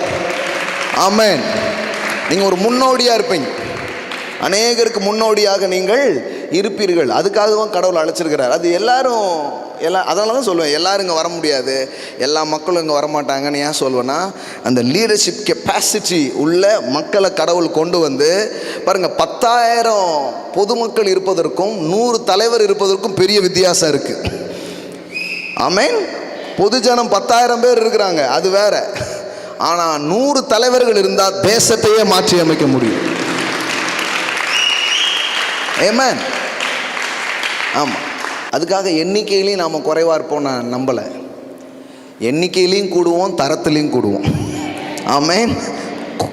குவான்டிட்டி அண்ட் குவாலிட்டி ரெண்டுலேயும் என்ன பண்ணுவோம், நாம் இன்க்ரீஸ் ஆகும். தேவன் தரமான விதத்தில் எண்ணிக்கையை அதிகரிக்க உதவி செய்வார். நான் இதை நம்புகிறேன். ஆமென். சில பேர் எண்ணிக்கை அதிகமாகிடுச்சுன்னா தரம் குறைஞ்சிருங்கிறது ஒன்று இருக்குது. ஆனால் இயேசு நிறைய திராட்சை ரசம் கொடுத்தார், ஆனால் டேஸ்ட்டு மாறாமல் இருந்துச்சு. கரெக்டா? அளவுலையும் கூட தரத்துலையும் கூட. அதான் ஆண்டவர் செய்கிற செயல். இந்த காலையில் கர்த்தர் உங்கள் வாழ்க்கையில் ஒன்று செஞ்சால் அளவுலையும் அது கூடையாக இருக்கும், தரத்துலையும் அது கூடையாக இருக்கும். ஆமென். எல்லாம் சொல்லுங்க, அளவும் குறையாது, தரமும் குறையாது. தரமாக கொடுப்பாரு, அதே நேரத்தில் அளவில்லாமல் கொடுப்பார். ஆமென். நம்ம கொஞ்சம் கூடுதலாக வேணும்னா சாம்பார் ரசம் மாதிரி ஆகிடும். சாம்பார் எப்படி ஆகிடும்? ரசம் மாதிரி ஆகிடும். அதெல்லாம் இருக்குது. சில பேருக்குலாம், சில சகோதரிகளுக்கு அந்த ஸ்பெஷல் கிஃப்ட் உண்டு. ஆட்கள் வந்தாங்கன்னா அப்படியே ஊற்றி கலக்கி, 10 பேர் வந்திருக்காங்க, 15 பேருக்கு இங்கே இருக்குது அப்படின்னு கலைக்கிறோங்க. பலப்படுத்தும் கிறிஸ்துவினாலே எல்லாவற்றையும் செய்ய பலன் உண்டு. ஆமாங்க. என்ன சாம்பார் தானே வச்சா ரசம், அது ரசம் சாம்பார். புது பேர், என்ன பேரிட்டானோ அதுவே பேராயிடுச்சு, என்ன பேர் வச்சானோ அதுவே பேராயிடுச்சு. அந்த மாதிரி மாத்துறது. எண்ணிக்கையும் தரமும் சேர்ந்து என்ன பண்ண முடியும்? கூட முடியும். சரி, என்ன சொல்லிட்டு இருக்கிறேன்னா, உங்களுக்கு தனியாக நிற்கிறதுக்கும் தெரியணும், குழுவோடு இருக்கவும் உங்களுக்கு தெரியணும். ஆமென். எல்லாம் சொல்லுங்க. தனித்து நிற்கும் தைரியமும் குழுவை சார்ந்து கொள்ளுகிற சார்பு மனநிலையும் அவசியமாக இருக்கிறது. சில பேர் பாருங்களேன், இந்த டீமோடு அவங்களால இருக்க முடியாது. ஏன்னா டீமோடு நீங்கள் இருந்தீங்கன்னா அந்த டீம் உங்களை ஷார்ப் பண்ணும், உங்கள்கிட்ட இருக்கிற சில விஷயத்தை வெளியே கொண்டு வரும், நல்லதையோ கெட்டதையோ வெளியே கொண்டு வரும். நிறைய பேர் இதுக்காகவே என்ன பண்ணுவான்னா, தனியாகவே இருந்துடணும் மாப்பிள்ளை, எங்கேயாவது உள்ளே போனோம்னா நம்ம யாருன்னு தெரிஞ்சிடும் அப்படின்னு என்ன பண்ணுவாங்க, உட்காரோம். நீங்கள் அங்கே உருவாகவே மாட்டீங்க. ஆனால் நீங்கள் ஒரு குழுக்குள்ளே வரும்பொழுது தான் நீங்கள் உருவாக்கப்படுவீர்கள். ஒரு டீமுக்குள்ளே நீங்கள் வந்தீங்கன்னா தான் என்ன பண்ணுவீங்க? உருவாக்கப்படவே செய்வீங்க. ஏன்னா வேதவசனம் சொல்லுகிறது, த அயன் ஷார்பத் அயன். எல்லாம் சொல்லுங்கள். இரும்பு இரும்பை கருக்கிடும். ஒரு இரும்பை உருவாக்கணும்னா அதுவே செவுத்தில் தேய்ச்சிக்கிட்டு உருவாக்க முடியாது, எரும மாட்டு மண்டையை தேய்க்கிற மாதிரி. அந்த இரும்பை உருவாக்கணும்னா என்ன வேணும்? இன்னொரு இரும்பு வேணும். இங்கே இருக்கிற ஒவ்வொரு மனிதர்களும் உங்களை உருவாக்குவதற்காக தேவன் கொண்டு வந்த பாத்திரமாக இருக்கிறது. ஆமென். இங்கே இருக்கிற யாரோ ஒருத்தங்க உங்களை உருவாக்குவாங்க, உங்களை உருமாற்றுவாங்க. ஆமென். நீங்கள் யாருமே என்னை தொடக்கூடாதுன்னு நினச்சிங்கன்னா நீங்கள் வளர மாட்டீங்க. தொட்டால் தான் வளருவீர்கள். சிலர் இருக்கிறாங்க, தொட்டா சினிங்கி, இன்னும் நல்லா தானே போயிட்டு இருந்து, ஏன் மூஞ்சி இப்படி ஆயிடுச்சு, சர்ன்னு அப்படி சுருங்கிடும். நீங்கள் ஜனங்களுக்குள்ளே வந்தீங்கன்னா தான் உங்கள் ஒரிஜினாலிட்டி வெளியில் வரும். அதுக்காகவே நிறைய பேர் யாருக்கிட்டையும் வரமாட்டேங்காங்க. ஆனால் உங்கள் ஒரிஜினாலிட்டி வெளியே வர்றது ரொம்ப நல்லது. ஏன்னா அப்போ தான் நீங்கள் வளர ஆரம்பிப்பீங்க, சுகமாக ஆரம்பிப்பீங்க, விடுதலையாக ஆரம்பிப்பீங்க. நிறைய பேர் நிறைய தலைவர்கள் ஏன் தள்ளி நிற்கிறாங்க தெரியுமா? ஏன்னா கிட்ட வந்தாங்கன்னா இவனை தலைவனாகவே ஒத்துக்க மாட்டாங்க. அதனால தான் நிறைய தலைவர்கள் தள்ளி நிற்கிறார்கள். நேரம் இல்லை என்கிற காரணத்தினால் அல்ல, வெளுத்து விடுவோமோ என்கிற பயத்திலே தலைவர்கள் தள்ளி நிற்கிறார்கள். ஆனால் எந்த தலைவன் மக்களோடு நிற்பான்னா, என்ன வெளுத்தாலும் நானாக இருப்பேன் அப்படிங்கிறவங்க தான் மக்களுக்குள்ளே போய் அவன் உட்காருவான். அதனால தான் அந்த கான்ஃபிடென்ஸ் நிறைய லீடர்ஸ்குள்ளே இருக்கிறது இல்லை. அதனால தான் அவங்க தனியாகவே நிற்பாங்க. நேரம் இல்லைன்னு சொல்லுவாங்க, மக்களை என்னால் பார்க்க முடியலன்னு சொல்லுவாங்க, நான் ரொம்ப பிஸி அப்படின்னு சொல்லுவாங்க. ஏன்னா இவங்க யார்கிட்டையாவது போயிட்டா இவங்க யாருன்னு என்ன பண்ணிவிடும், தெரிஞ்சிடும். அந்த பயத்திலேயே ஒரு பார்டரை போட்டு என்ன பண்ணியிருப்பாங்க, உட்காந்துருப்பான். ஓகே. ஆனால் மறுபடியும் சொல்கிறேன், தனியாக நிற்கிறதுக்கும் ஒரு தைரியம் உங்களுக்கு வரணும். அதே நேரத்தில் குழு கூடயும் என்ன பண்ணணும், இருக்க தெரியணும். ஏன்னா எவ்வளோ பெரிய சாதனையை நீங்கள் வாழ்க்கையில் பண்ணணுன்னாலும் உங்களுக்கு இந்த 2 குவாலிட்டி அவசியம். ஒன்று தனியாக நிற்கிற துணிவு, இன்னொன்று மக்களோடு இசைந்து போகிற மனது. ஆமென். நீங்கள் பெருசாக சாதிக்கணுமா, வாழ்க்கையில் உயர்ந்த நிலைக்கு வரணுமா, அப்போ மக்களோடு இசைந்து போகிற ஒரு தன்மையை உங்களுக்குள்ள என்ன பண்ணணும், வளர்க்கணும். அது வளர்த்தா தான் நீங்கள் பெருசாக போக முடியும். ஆனால் இவங்க சில பேர் பாருங்கள், 2-3 பேர் கூடயே அவங்களால ஜாயிண்ட் ஆக முடியாது. பாருங்களேன், கருத்து வேறுபாடு பிரதர், கருத்து வேறுபாடெலாம் இருக்கும், ஆனால் கூட பயணம் பண்ணணும். ஆமென். 2 கருத்து வரும், 3 கருத்து வரும், 4 கருத்து வரும், 5 கருத்து வரும். ஆனால் எல்லா கருத்துக்களுக்கு நடுவுலையும் நட்பையும் அன்பையும் பேண தெரிஞ்சதுன்னா உங்கள் சாதனையின் வட்டம். இப்போ நான் சொல்கிறேன், சில பேர் நீங்கள் தனித்து சாதிச்சுக்கிட்டு இருக்கீங்க, ஆனால் உங்களுக்கு மட்டும் ஒரு டீம் வந்ததுன்னா உங்கள் சாதனை 1000 மடங்கு அதிகமாகும் சொல்கிறேன் நான். 1000 டைம் நீங்கள் இன்க்ரீஸ் ஆவீங்க. அதனால தான் பாருங்கள், என்னை பார்க்குறவங்களாம் எனக்காக ஜெபம் பண்ணுவாங்க. எப்போ தெரியுமா? நான் வேலை பார்க்குற சூழமைக்கோ எங்கேயோ வந்துட்டா ஜோம் பண்ணுவாங்க. பிரதர் ரொம்ப கஷ்டம். ஏன்னா எப்படி இந்த நபர்களோடு இப்படிப்பட்ட ஆட்களோடலாம் பயணம் பண்ண முடியுது அப்படிங்கிற மாதிரி இருக்கும். கொஞ்சம் கடினமாக இருக்கும். ஆனால் நான் சொல்கிறேன், அது அப்போதைக்கு அப்படி தான் இருக்கும். ஆனால் கொஞ்ச நாள் கழித்து பாருங்கள், அந்த தம்பிமார்களும் அந்த சகோதரர்களும் தான் பெருசாக எழுப்பி வருவாங்க. வச்சு செஞ்சிருவாங்க. நாம் அவங்கள நடத்துகிற மாதிரி இருக்காது, அவங்க தான் நம்மளை நடத்துவாங்க. நாம் அவங்கள வேலைக்கு வச்சுருக்கோமா இல்லை அவங்க நம்மளை வேலைக்கு வச்சுருக்காங்களா, சில நேரம் கொஞ்சம் டவுட்டாக இருக்கும். ஆனால் நான் சொல்கிறேன், கொஞ்ச நாள் கழித்து நீங்கள் பார்த்தீங்கன்னா, இப்போ பாருங்களேன், இயேசு இந்த பூமியில் இருந்தபோது பிதா என் கூட இருக்கிறாரு, நானும் பிதாவும் போதும்டா அப்படின்னு போல பாருங்களேன். படிப்பே அறிவில்லாத, ஒன்றுமே வராத, ஒன்றை சொன்னால் ஒன்றை புரிஞ்சுக்கிற, அவர் ஒன்று சொன்னால் இவங்க ஒன்று நினைக்கிறாங்க. வழக்கமாக நம்ம ஒன்று நினச்சா தெய்வம் ஒன்று நினைக்குமாங்க. இங்கே தெய்வமே ஒன்று நினைக்கி, ஆனால் இவன் இன்னொன்று நினைக்கான். தெய்வம் வந்து சொல்லுது, தெய்வம் ஒன்று நினைக்க மனுஷன் ஒன்று நினைக்கானே, அந்த மாதிரி இருக்குது. அவர் சொல்கிறாரு, பரிசெயர் சதிசெயர் புளித்த மாவை குறித்து எச்சரிக்கையாக இருங்கள். நோட் பண்ணிக்கோ மாவு. அவன் மைண்டில் பூரா என்ன ஆயிடுச்சு, மாவுன்னு நோட் பண்ணிட்டு இப்போ சொல்கிறான். ஏசு எதை பற்றி பேசுகிறாரு? காலையில் சாப்பாடு கொண்டு வரல பாரு, அதை கரெக்டாக சொல்லி காட்டுறாரு பாரு அப்படிங்க. நம்மளா இருந்தா, அதாவது நமக்கு ஒரு பிரச்சனைனா தெய்வத்துக்கிட்ட போவோம், தெய்வம் அவர் என்ன சொல்லுவாருன்னு தெரில. ஆனால் பாருங்களேன், இப்போ நீ யோசிங்க, இவங்க கூட எதுக்கு இவர் குடும்பம் நடத்தணும்? கரெக்டா? சில ஆட்கள்லாம் சுற்றியில் இருக்காங்க, பெசோட்டி போங்கடானீங்களாம் அப்படிங்கிற மாதிரி தான் இருக்குது. ஆனால் அவங்களோட தான் உட்காந்துருக்காரு. ஏன்னா அவருக்கு தெரியும், ஒரு 3 வருஷத்துக்கு அப்புறம் இவங்க தான் உலகத்தையே கலக்க போகிறாங்க. இவங்க தான் உலகத்தையே கலக்க போகிறாங்க. இவங்க தான் பெரிய காரியங்களை செய்கிற நபர்களாக வரப்போகிறாங்க. அதே மாதிரி இந்த மக்களும் பாருங்களேன், தன்னை திட்டுகிற, தன்னை திருத்துகிற, தன்னை வளர்க்கிற தலைமையை தங்களுக்கு வச்சுக்க மாட்டாங்க. தலைவன் இல்லாமல் ஒரு மனிதனால் வளர முடியாது. இன்னைக்கு சொல்கிறேன், எழுதி வச்சுக்கோங்க. there is no leader, there is no growth. பக்கத்தில் பார்த்து சொல்லுங்க, தலைவன் இல்லாமல் நீங்கள் வளர மாட்டீர்கள். you need a leader. you need a leader. உங்களுக்கு ஒரு தலைவன் தேவை. உங்கள் மண்டையில் கொட்டுறதுக்கு, உங்கள் தோலில் தட்டி கொடுக்கறதுக்கு, ரெண்டுமே தான். வெறும் கொட்டுறதுக்கு மட்டும் இல்லை, சில நேரம் சூப்பராக இதை பண்ண அப்படின்னு உங்களை தட்டி கொடுக்கறதுக்கும் ஒரு தலைவன் தேவைப்படுறான். ஆமென். இதை நன்றாய் செய்தீர்கள், இதை சிறப்பாய் செய்தீர்கள் அப்படின்ட்டு. So without a leader there is no growth. அதான் சொல்ல வரேன். அற்ப விசுவாசி யாரு? அவன் தான் சர்ச்சில் அடுத்த லீடர் ஆக போகிறான். பேதுரு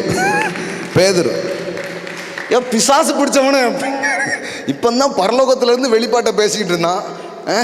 டக்குன்னு இப்போ என்ன பேசுகிறான்? ஆண்டவரே, அது உமக்கு நேரிடக்கூடாது. அவர் சொல்கிறாரு, நீ தேவனுக்கு ஏற்றவைகளை சிந்திக்காமல் மனுஷனுக்கு ஏற்றவைகளை சிந்திக்கிறார், எனக்கு பின்னாடி போ சாத்தானே அப்படின்ட்டு. எப்படி இருந்திருக்கும் பாருங்க. அப்பந்தான் கொஞ்ச நேரத்துக்கு முன்னாடி சொன்னார். என்ன சொன்னார்னு எங்களுக்கு இப்போ எப்படி பிரதர் தெரியும்? எங்கள் பக்கத்தில் வந்து கேட்காதீங்க பிரதர். என்ன சொன்னாரு?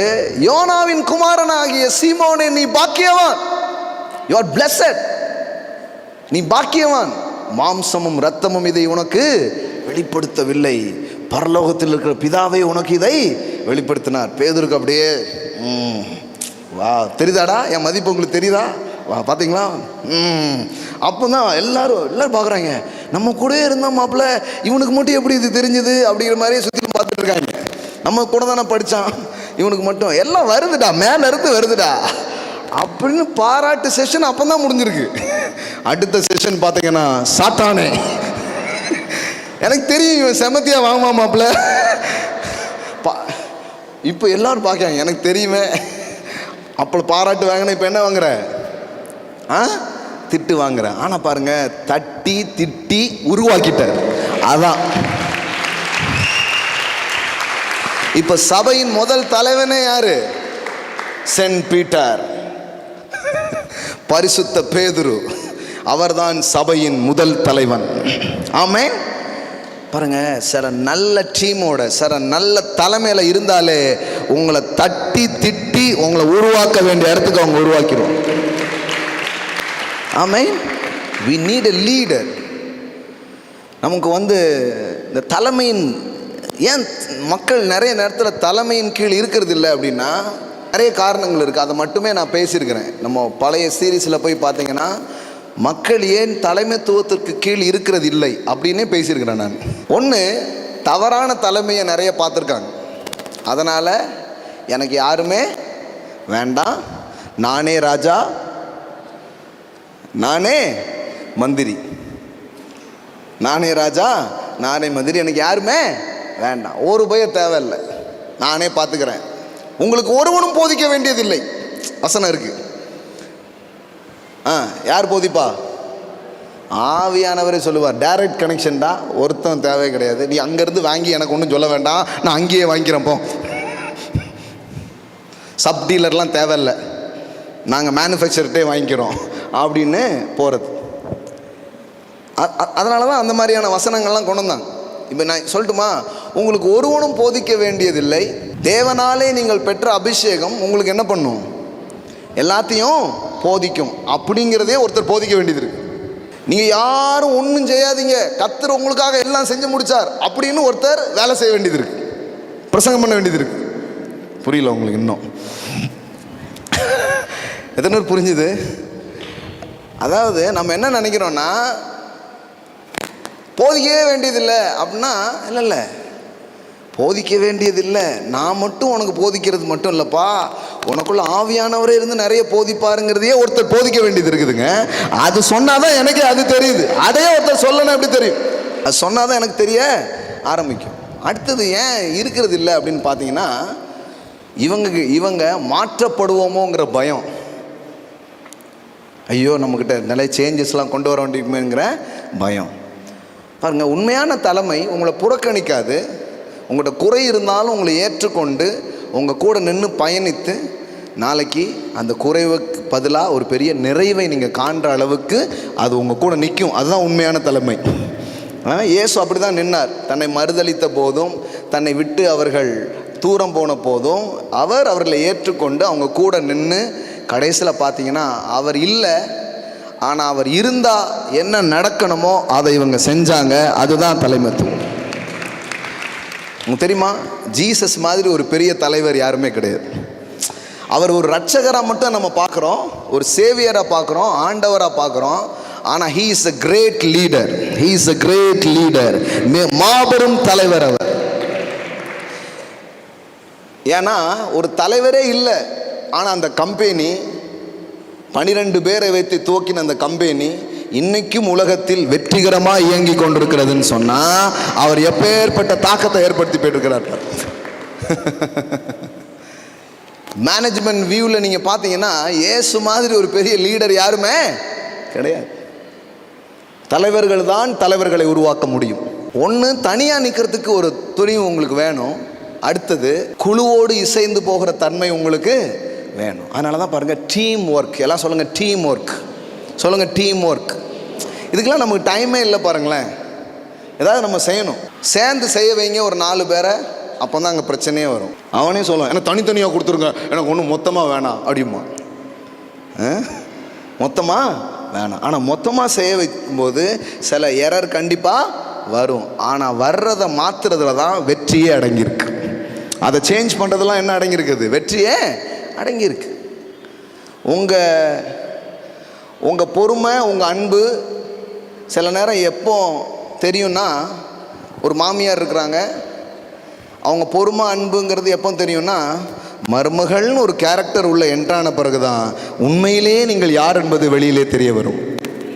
அதே மாதிரி ஒரு மருமகளாக உங்களுடைய ரியாலிட்டி எப்போ தெரிய வரும்னா, வீட்டில் இருக்கிற வரைக்கும் தெரியாது, இன்னொரு வீட்டுக்கு போவோம் பாருங்க, அப்போ தான் வெளியில் வரும். அப்போது நம்மக்கிட்ட குணங்களாகவும் சரி, திறமையானாலும் சரி, அது எப்போ மேம்படுகிறது அப்படின்னா, இன்னொரு உறவை சந்திக்கும் போது தான் அது மேம்பட ஆரம்பிக்கிறது. ஆமென். சரி, இப்போ பாருங்க, இப்போ தான் நான் சப்ஜெக்டுக்கே வரேன். கடவுளுக்கே ஒரு குழு தேவைப்பட்டிருக்கு. தேவனுடைய ராஜ்யம் தனியாக செயல்படுறது இல்லை, அது எப்படி செயல்படுது? Team works. எல்லாம் சொல்லுங்க, team works makes dream works.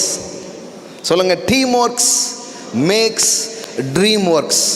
ஒரு கனவை செயல்படுத்துறதுக்கு கண்டிப்பாக என்ன வேணும்? ஒரு குழு அவசியம். நிறைய பேருக்கு பாருங்கள், அந்த டீம் பில்ட் பண்ணவே மாட்டாங்க. ட்ரீம் இருக்கு, but there is no team. வெறும் கனவு மட்டும் போதாது, உங்களுக்கு ஒரு குழு தேவை. Amen. You need a team. எல்லாம் சொல்லுங்க, யூ நீட் a டீம். நான் சொல்கிறேன், you need a dream, you need a leader, you need a team. எல்லாம் சொல்லுங்க, எனக்கு ஒரு தலைவன் தேவை. முதல்ல எனக்கு ஒரு கனவு தேவை, எனக்கு ஒரு தலைவன் தேவை, எனக்கு ஒரு குழு தேவை. ஆமென். ஸோ நம்ம ஒரு குழுவை உருவாக்குறது கொஞ்சம் கஷ்டம், ஆனால் குழுவை உருவாக்கிட்டா எல்லாமே சுலபம். எல்லாம் சொல்லுங்க, ஒரு குழுவை உருவாக்குவது கடினம், அதை உருவாக்கிவிட்டால் மற்றது எல்லாம் சுலபமாக இருக்கிறது. புரியுதா உங்களுக்கு? இது நடக்கிறது தான் கஷ்டம், ஆனால் இது நடந்துருச்சுன்னா மீதியெல்லாம் ஈஸி. உலகத்தை ட்ரெயின் பண்ணணும் கடவுள் நினைக்கல. இந்த 12 பேருக்கு மட்டும் புரிய வச்சுட்டேன், பத்திக்க ஆரம்பிச்சிடும். அவ்வளோதான், பத்திக்க ஆரம்பிச்சிட்டேன். இப்போ நான் இந்த திருநெல்வேலியே சேஞ்ச் பண்ணணும்னு அவசியம் கிடையாது. இங்கே இருக்கிற உங்களுக்கு இந்த 300 நரி வால்ல தீய வச்சு விட்டா போதும், பட்டணமே பிடிச்சிடும். பிரதர், எங்களை பார்த்து நரிங்கிறீங்களா? சிம்சோன் பாருங்க, அதான் பண்ணான். 300 நரியை பிடிச்சி ஃபயர் பண்ணி விட்டான். அது பாருங்க, வாலில் தீ வச்சு விட்டா என்ன ஆகும்னு நினைக்கிறீங்க? போய் ஒவ்வொரு வயலாக தீ வைக்கல, ஒவ்வொன்றா கொளுத்தி பண்ணணும்னா 4 ஆகும்.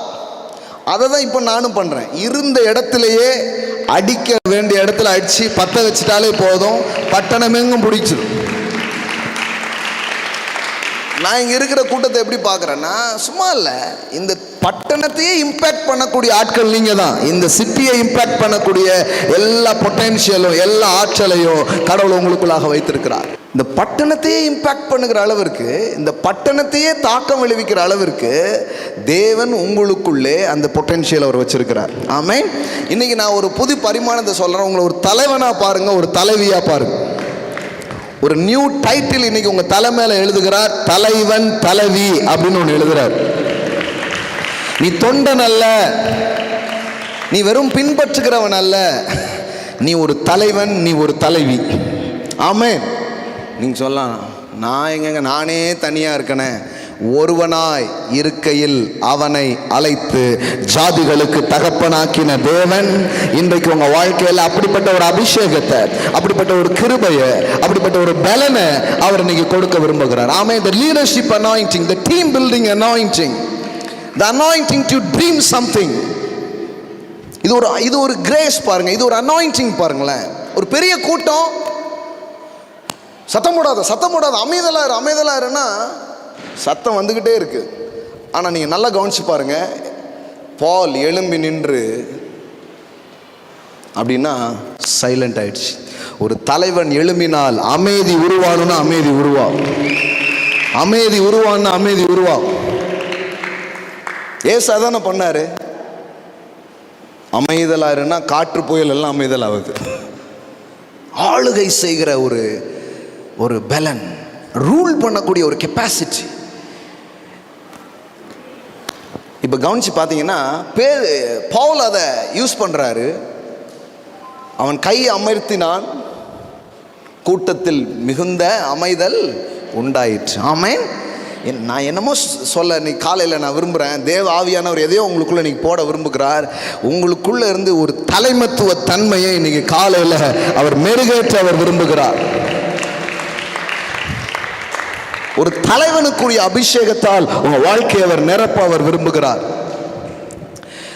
பாருங்க, பின்பற்றுகிறவனா இருக்கிற ஒருவன் தான் ஒரு நேரத்தில் தலைவனா மாறுகிறான். எல்லாம் சொல்லுங்க, ஃபாலோவர்ஸ் டு லீடர்ஸ்.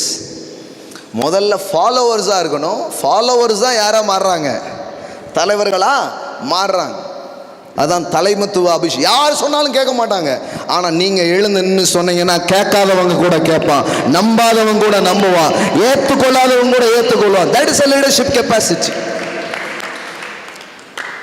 பிரதர், நான் சொன்ன உருவே கேட்க மாட்டேங்க பிரதர். ஒன்றும் இல்லை, அந்த தலைமத்துவ தன் பண்புகள் அதிகரிக்க நிறைய பேர் எழும்பிட்டு இருக்கிறீங்க. நீங்கள் சொன்ன மக்கள் கேட்க மாட்டேங்காங்கன்னா ஒன்றுமே இல்லை. அந்த லீடர்ஷிப் அனாயிண்டிங், அந்த லீடர்ஷிப் கெப்பாசிட்டி உங்களுக்குள்ள இன்க்ரீஸ் ஆகலைன்னு அர்த்தம். இன்க்ரீஸ் ஆக நீங்கள் சொன்னால கை அசைச்சாலே அந்த காரியங்கள் நடக்க ஆரம்பிக்கும். ஒரு விரலை அசைச்சாலே வேலை முடிஞ்சிருங்கிறாங்க பாருங்க, அது நிச்சயமாக அவங்க வாழ்க்கையில் நடக்க ஆரம்பிக்கும்.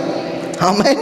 ஜோஷுவா மோசையை பின்தொடர்கிறவனாக இருக்கிறான். எப்பவும் மோசையை ஃபாலோ பண்ணக்கூடியவனாக இருக்கிறான். ஆனால் அப்படி மோசையை பின்பற்றக்கூடிய இந்த ஜோஷுவா ஒரு டைமில் அவன் சொல்கிறத ஜனங்க யாரும் கேட்க மாட்டேங்காங்க. ஒரு டைமில் ஜோஷுவா சொன்னதை யாரும் என்ன பண்ணல, நம்பவே இல்லை. எந்த அளவுக்கு அவன் சொன்னான் தெரியுமா? சட்டையை கிழிச்சிக்கிட்டு சொன்னான். சட்டையை கிழிச்சிட்டு சொன்னான். என்ன சொன்னான்னா, டேய் நம்புங்கடா, நம்ம அங்கே போயிடலான்டா. அப்படி ஒரு பிரசங்கத்தை பண்ணான். ஆனால் யாருமே என்ன பண்ணல, கேட்கல, நம்பலை. அவன் சொன்னது உண்மைதான்.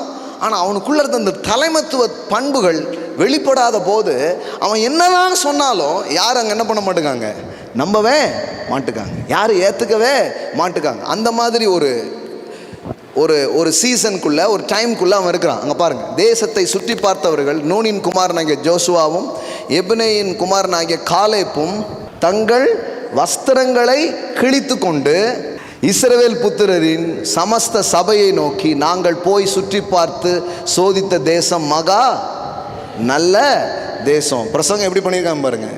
நம்புங்கடோன்னு சட்டையை கிழிச்சிட்டு சொல்கிறான். ஆனால் யாருமே நம்பலை. ஆனால் இன்னொரு டைம் வேதவசனம் சொல்லுது, மோசே காலம் முடிஞ்சிச்சு, இப்போ யார் தலைமத்துவத்துக்கு வரா? யோசுவா. எல்லாம் சொல்லுங்க, யோசுவா. யோசுவா தலைமத்துவத்துக்கு வரான். இப்போ யோசுவா தலைமத்துவத்துக்கு வந்த உடனே இப்போ என்ன நடக்குது பாருங்க. ஆண்டவர் சொல்கிறாரு, ஜோஷுவா அவனுக்கு என்னென்னா, நான் சொல்லி எங்கள் ஆண்டவரே கேட்பாங்க, இவங்க மோசஸ் சொல்லியே இவங்க கேட்காதவங்க. ஒரு டைம் நான் சட்டையை கிழிச்சிட்டு சொன்னேன், ஒரு பையன் நம்பவே இல்லை. இப்போ உங்களுக்குள்ள சில நேரத்தில் நம்ம பண்ணுறோம், ஆனால் அந்த அளவுக்கு எஃபெக்டிவாக இல்லை. நம்ம சொல்கிறோம், ஆனால் யாருமே கேட்ட மாதிரி இல்லை. அது ஒரு சீசன். ஆனால் அந்த சீசன்லேயும் உங்கள் வாழ்க்கை இருக்காது. இன்னொரு சீசனை கடவுள் உங்களுக்காக வச்சிருக்கிறார். இன்னொரு சீசனை அவர் உங்களுக்காக வச்சிருக்கிறார். ஆமென். அது எப்படிப்பட்ட சீசன்னா, இங்கே பாருங்க, கடவுள் இப்போ ஜோசுவா கூப்பிட்டு சொல்கிறாரு, இன்று இவர்கள் கண்களுக்கு முன்பாக நான் உன்னை மேன்மைப்படுத்துவேன். ஜோசுவா சொல்கிறான், முதல்ல அந்த வார்த்தையை சொல்கிறாரு, இன்று இவர்கள் கண்களுக்கு முன்பாக நான் உன்னை மேன்மைப்படுத்துவேன். பாருங்க, கர்த்தர் யோசுவாவை நோக்கி, நான் மோசையோடு இருந்தது போல உன்னோடும் இருக்கிறேன் என்பதை இஸ்ரவேல் எல்லாரும் அறியும்படிக்கு இன்று அவர்கள் கண்களுக்கு முன்பாக உன்னை மேன்மைப்படுத்துவேன். ஆமென். பாருங்க, ஒரு தலைவனா மேன்மைப்படுத்துகிற வேலையை தேவன் செய்கிறார் எப்பவுமே. ஆமென். நீங்கள் நினைக்காதீங்க, இதெல்லாம் எப்படிங்க நடக்கும், என்னை மதிக்கவே மாட்டேங்காங்க, வீட்டில் கூட மதிக்க மாட்டேங்காங்க. கவலைப்படாதீங்க, உங்கள் வார்த்தைக்கு மரியாதை வரும், உங்களுக்கு ஒரு மதிப்பு வரும். ஆமென். அது தேசத்தில் மட்டும் இல்லை, உங்கள் வீட்டில் பெரிய மதிப்பு மரியாதை உங்களுக்கு வரும். உங்கள் வார்த்தைக்கு ஒரு வேல்யூ வர ஆரம்பிக்கும். எனக்கு நல்ல ஞாபகம் இருக்கு, நான் ஒரு டைம் யார்கிட்டலாமோ சொல்லியிருக்கிறேன், யாருமே நம்பினதே கிடையாது. இப்போ நான் சொல்லாமலே கேட்குறாங்க, கொஞ்சம் சொல்லுங்களேன், நீங்கள் சொன்னால் செய்யலான் இருக்கிறோம் அப்படின்ட்டு. அப்போ ஒரு டைம் வரும் பொழுது உங்கள் வார்த்தைக்கும் நீங்கள் சொல்ல போகிறதுக்கும் ஒரு பெரிய கெப்பாசிட்டி, ஒரு பெரிய வேல்யூஸை தேவன் உங்களுக்காக அவர் வைத்திருக்கிறார். ஆமென். அங்கே பாருங்க, கர்த்தர் யோசுவாவை நோக்கி, நான் மோசையோடு இருந்தது போல உன்னோடும் இருக்கிறேன் என்பதை இஸ்ரவேல் எல்லாரும் அறியும்படிக்கு இன்று அவர்கள் கண்களுக்கு முன்பாக உன்னை மேன்மைப்படுத்துவேன். ஆமென். நீ சட்டை கிழிச்சிட்டு சொன்ன, ஒரு பையன் நம்மள தானே, என்னெல்லாமோ நீ பேசின, யாரும் ஏற்றுக்கல தானே. ஆனால் எப்போ ஏற்றுக்க போகிறாங்க பாரு, இந்த ஜனங்களுக்கு முன்னாடி உன்னை நான் மேன்மைப்படுத்தி காட்ட போகிறேன். ஆமென். உன்னை நான் மேன்மைப்படுத்துவேன். உன்னை இவனா தலைவன் அப்படின்னு உன்னை ஒரு மாதிரி மட்டமாக பார்த்துச்சுல்ல, இந்த கண் ஏறிட்டு பார்க்குற மாதிரி. ஓ, மோசஸை விட இது வேற மாதிரிப்பா. மோசை கூட நம்ம வந்தோம், 40 வருஷம் சுத்திக்கிட்டே தான் இருந்தோம். ஆனா இந்த ஜோசுவா கூட வந்தோம், சுதந்திரிக்க ஆரம்பிச்சிட்டோம். இவனுக்கு என்னன்னா, என் தலைவன் மோசே எவ்வளோ பெரிய ஆளு, அவன் சொல்லியே கேட்காத ஆளு, அவனுக்கே கல்லை தூக்கின இந்த கூட்டம் நம்மளை என்ன செய்ய போறாங்களோ அப்படின்னு தான் அவனுக்குள்ள ஓடுது. கண்ணுக்கு முன்னாடி வந்துட்டு போமா இல்லையா? அப்படியே வந்துட்டு போகுது. ஏன்னா மோசேக்கு என்ன பண்ணாங்கன்னு இவனுக்கு நல்லா தெரியும். அதனால தான் ஜோஷுவா 1ஆம் அதிகாரத்தில் ஆண்டவர் நிறைய பேசுகிறார். பயப்படாதே. எதுக்கு பயப்படாதேன்னா, யாருக்குமாவா இந்த உன்னை சுற்றிலும் இருக்கிற இந்த மக்களை பார்த்து பயப்படாத, நான் மோசையோடு இருந்தது போல உன் கூட இருப்பேன், நான் உன்னை விட்டு விலகுவதும் இல்லை, உன்னை கைவிடுவதும் இல்லை, பலன் கொண்டு திடமானதா. ஒரு பாருங்க, கடவுள் பாருங்க, ஒரு தனிநபரை தயார் செய்கிறதில்லை, ஒரு தலைவனை தயார் செய்கிறார். தேவனுக்கு தெரியும், ஒரு தலைவன் எழும்பி விட்டால் ஒரு தலைமுறையே எழும்பிவிடும். ஆமென். நீ காலையில் சொல்றேன், ஒரு தலைவன் எழும்பினால் ஒரு தலைமுறையே எழும்புகிறது.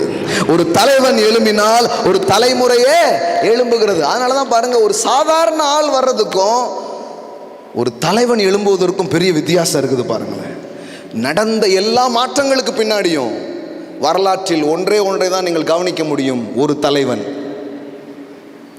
யாரோ ஒருத்தன் எழும்பியிருப்பான், அதனால ஒரு ஊரே எழும்பியிருக்கும். ஆனா இங்க உட்கார்ந்துருக்கிறவங்களுக்கு சொல்றேன், உங்க ஒவ்வொருத்தர் மூலமாக தேவன் பெரிய பெரிய காரியங்களை அவர் எழுப்ப செய்ய அவர் திட்டமிட்டு இருக்கிறார். ஆமென். ஒரு ஊரே. அப்போ அதனாலதான் சொல்றா, தெபோராள் சொல்றா, நான் தாயா எழும்பும் அளவும், நான் தாயா எழும்பும் அளவும் கிராமங்கள் பாலாய் போயின. அப்படின்னா அர்த்தம், நான் எழும்புனா இந்த கிராமமே நல்லாயிரும், இந்த ஊரே நல்லாயிரும், இந்த ஊரே நல்லாயிரும். அதான் சொல்றேன்ல, மறுபடியும் சொல்ல லிட்ரலா, இங்க எல்லாம் தலைவர்கள் தான் உட்கார்ந்துருக்கிறீங்க, எல்லாம் லீடர்ஸ் தான் உட்கார்ந்துருக்கிறீங்க. இன்னையில இருந்து உங்களுக்குள்ள இருக்கிற லீடர்ஷிப் கெப்பாசிட்டியை ஆண்டவர் அன்லாக் பண்றார். தலைமைத்துவ தன்மைகள் உங்களுக்குள்ள இருந்து வெளியே வருது. நீங்க என்ன மக்களை குறித்து குறை சொல்லிட்டு இருக்க மாட்டீங்க. அவன் அப்படித்தான் இருப்பான், அவன் கூட நான் நின்று அவனை சூப்பர் ஆக்கி சரியா கொண்டு வர்றேன் பார். நான் நல்லது பண்ணுவேன், ஆனாலும் அவன் என்னை பத்தி தப்பா தான் பேசுவான், ஆனாலும் அவன் என் டீம்ல இருப்பான். அதுதான் தலைவன். ஆனா இப்ப தலைமைத்துவ பண்பு வளர்க்கப்படாதனால இப்ப என்ன ஆயிடுதுன்னா, நம்மளும் அவனை மாதிரி பேசுவோம். நீ இப்படி பேசுவியா, நானும் பேசுவேன் பாரு, என்னை பத்தி சொன்னல வேற, நான் 4 வீட்டில் போய் சொல்லியிருந்தேன் பாரு. இப்ப என்ன தெரியுமா, அவன் உங்களுக்கு தலைவன் ஆயிட்டான். ஏன்னா அவன் தானே இப்போ உங்களை இன்ஃப்ளூயன்ஸ் பண்ணியிருக்கான், அவனை மாதிரி நீங்கள் ஆயிட்டீங்க இப்போ. ஆனால் அவன் அப்படியே பண்ணாலும், அவன் எப்படியா இருந்தாலும் பாருங்க, சுத்தில நின்று 12 பேர் என்ன செஞ்சாங்களோ அப்படி இயேசு மாறல, இயேசு மாதிரி 12 பேர் மாறினாங்க. அதுதான் விஷயம். மறுபடியும் சொல்ல, leadership is not a position. Leadership is not a position. Leadership is influence. தலைமைத்துவம் என்பது ஒரு பதவி அல்ல, தலைமைத்துவம் என்பது ஒரு பாதிப்பு, தலைமைத்துவம் என்பது ஒரு தாக்கமாக இருக்கிறது. It's impact. It's not a position. அது ஒரு பதவி வகிப்பது அல்ல. தலைமைத்துவங்கிறது ஒரு பதவியில் இருக்கிறாருங்கிறது கிடையாது. காந்தி எந்த பதவியிலும் இல்லை, but he is the leader. அவர் எந்த பொசிஷன்ல இருந்தார் சொல்லுங்க?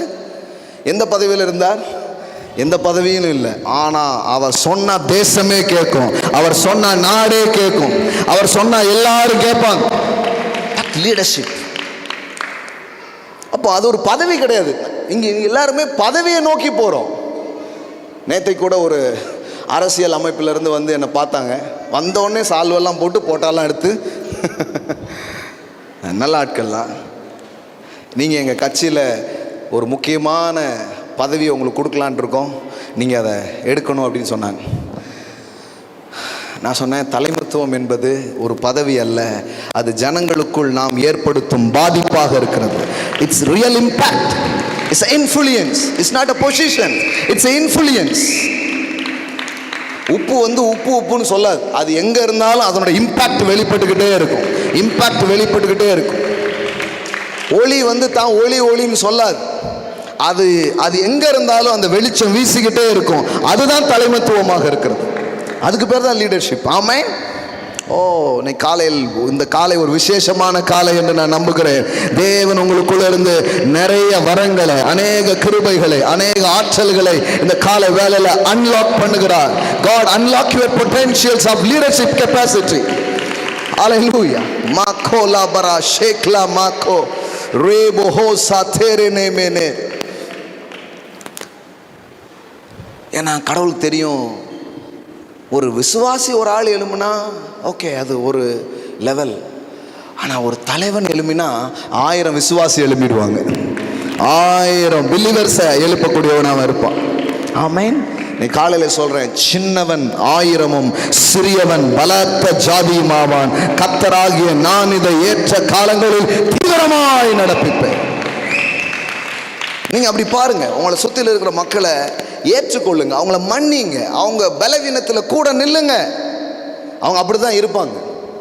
ஏன்னா அவன் பொதுஜனம், நீ தலைவன். ஆமென். அவன் பொதுஜனம், நீ தலைவி. ஆமென். சில சொல்றாங்க, இது என் தலை விதியா அப்படி. இல்லை, நீ தலைவி. தலைவி பக்கத்தில் பார்த்து சொல்லுங்க, தலைவி, லீடர். ஆமென். ஒரு தலைவன் எழும்புறதுங்கிறது எவ்வளவு பெரிய விஷயம் பாருங்க. What a blessings, what a blessings. ஆனா ஒரு தலைவன் எழும்புறதுல தான் போராட்டமே இருக்கு. அவன் மட்டும்தான் எழும்பிடக்கூடாதுங்கிறதுல பிசாசு ரொம்ப கவனமா இருப்பான். மற்ற எவன் வேணாலும் வரலாம், ஆனால் அவன் மட்டும் வந்துடக்கூடாது. ஏன்னா எவன் வந்தாலும் அடிமையாக தான் வாழ போகிறான். ஆனால் தலைவன் வந்தால் அடிமைத்தனத்தில் இருக்கிற மக்களை விடுதலையாக்கி அவனை ஒரு இடத்துக்கு கொண்டு போய் சேர்க்க ஆரம்பிப்பான். அவன் தன்னை விடுவித்துக் கொள்கிறவன் மட்டுமல்ல, ஒரு தலைவன் என்றால் தனக்கான பதிலை உருவாக்குறவன் மட்டுமல்ல, தன்னை சுற்றிலும் இருக்கிற மக்களுக்கும் பதிலை உருவாக்குகிறான். அவன் தான் தலைவனாக இருக்கிறான். அவனுக்கு மட்டும் அது மாற்றம் கிடையாது. அதனால தான் மோசஸ் பிறக்கும் போது ஒரு சட்டம் கொண்டு வராங்க. என்ன சட்டம்? ஆண் பிள்ளைகள் கொலை செய்யப்பட வேண்டும். ஏன்னா ஒரு தலைவன் பிறக்க போகிறான். ஏன் அதுக்கு முன்னாடி ஏன் அந்த மாதிரி சட்டம் கொண்டு வரல? அதுக்கு முன்னாடி பிறந்தது அடிமைகளோடு அடிமைகளாக இருக்கும். ஆனால் இப்போ பிறக்க போகிறது அடிமை அல்ல, இப்போ பிறக்க போகிறது தலைவன். அதனால தான் பாருங்க, த சேம் ஸ்டோரி கண்டினியூ ஆகுது இந்த மார்கழி பணியில். இப்பவும் ஒரு தலைவன் பிறக்கிறார். ஆமென். இப்பவும் ஒரு தலைவர் பிறக்கிறார். அங்க ஒரு குறிப்பிட்ட இனத்துக்கான ஒரு தலைவன். இது உலகத்துக்கே ஒரே ஒரு தலைவன், உலகத்துக்கே ஒரே ஒரு தலைவன். அது ஒரு குலத்தின் விடுதலை, இது மனு குலத்தின் விடுதலை. அது ஒரு குறிப்பிட்ட மக்கள் கூட்டம். அந்த இஸ்ரவேல் என்கிற ஒரு மக்கள் கூட்டத்தை விடுவிக்கும்படி அங்கு மோசே என்கிற ஒரு தலைவன் எழுப்பப்பட்டான். ஆனால் இவர் மனு வர்க்கத்தையே விடுதலையாக்கும்படி ஒரு தலைவர் எழுப்பப்பட்டார். இப்பவும் அதே தான் நடக்குது. 2 வயதிற்கு உட்பட்ட ஆண் பிள்ளைகள் கொல்லப்பட வேண்டும். ஏன்? எப்பவுமே ஒரு தலைவன் பிறக்கும் போது சிச்சுவேஷனை பார்த்தா ரொம்ப மோசமாக இருக்கு. நல்லா தெரிஞ்சுக்கோங்க, எப்பெல்லாம் மோசமான காலங்களை பார்க்குறீங்களோ அப்பெல்லாம் தலைவர்கள் எழும்புகிறார்கள். ப்ரொஃபெட்டிக்கலாக நீ சொல்கிறேன், ப்ரொஃபெட்டிக்கலாக சொல்கிறேன், ப்ரொஃபெட்டிக்கலாக நீ காலையில் சொல்கிறேன். மோசமான காலகட்டத்தை நீங்கள் பார்க்கிறீர்கள் என்றால் தலைவர்கள் எழும்புகிறார்கள் என்ற அர்த்தம். அநேக தீர்க்கர்கள் எழும்புகிறார்கள் என்ற அர்த்தம். அநேக காரியங்களை முன்னெடுத்தக்கூடிய ஆட்கள் எழும்புகிறதுக்காக தான் சீசனாக இருக்கிறது. ஆமாங்க, பிசாசு சொல்லுவான், பாரு ஒரே நோய், ஒரே அழிவு, ஒரே சாவு. எப்பெல்லாம் நோய், அழிவு, சாவுன்னு கேட்குறீங்களோ அப்பந்தான் தலைவர்கள் வெளியே வருகிறார்கள்.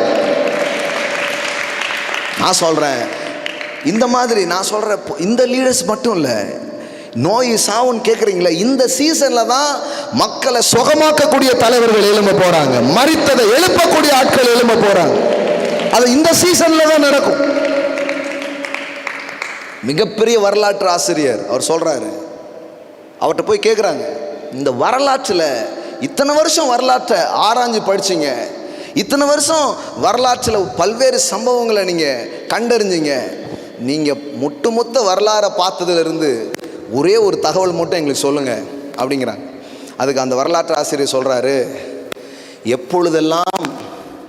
எப்பொழுதெல்லாம் வானம் இருட்டாக மாறுகிறதோ அப்பொழுது நட்சத்திரங்கள் மிகவும் அதிக பிரகாசமாய் தருகிறது.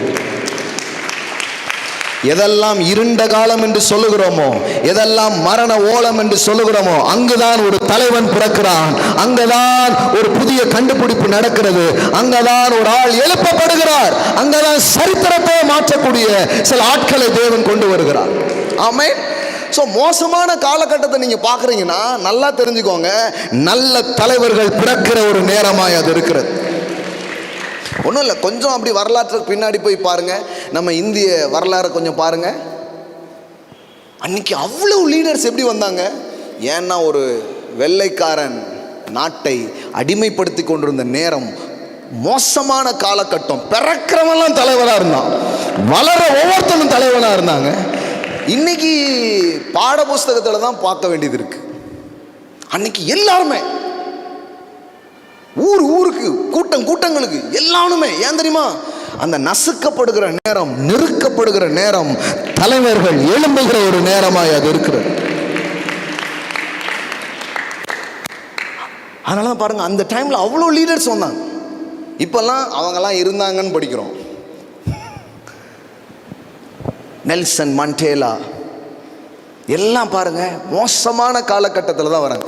ஸ்பிரிச்சுவலாகவும் நீங்கள் பார்க்கலாம், சொசைட்டிலையும் நீங்கள் பார்க்கலாம், ஆவிக்குரிய உலகத்திலையும் நீங்கள் பார்க்கலாம், அதே நேரத்தில் எங்கேயும் பார்க்கலாம், இந்த சமூகத்தின் வரலாறுகளையும் நீங்கள் பார்க்கலாம். அப்போ நெருக்கடியான நேரமா, மோசமான காலகட்டமா, பிசாசு அப்படி சொல்லிக்கிட்டே இருக்கிறானா? நிறைய பேருக்கு நம்பிக்கையே அற்று போயிடுது. இப்போ இதெல்லாம் பார்க்கும்போது என்னத்தை போங்க அப்படின்ட்டு. இல்லை, இந்த நேரம் தான் அற்புதமான ஆட்கள் வெளிப்பட போகிறார்கள், அற்புதமான ஆட்கள் வெளியேற போகிறார்கள்.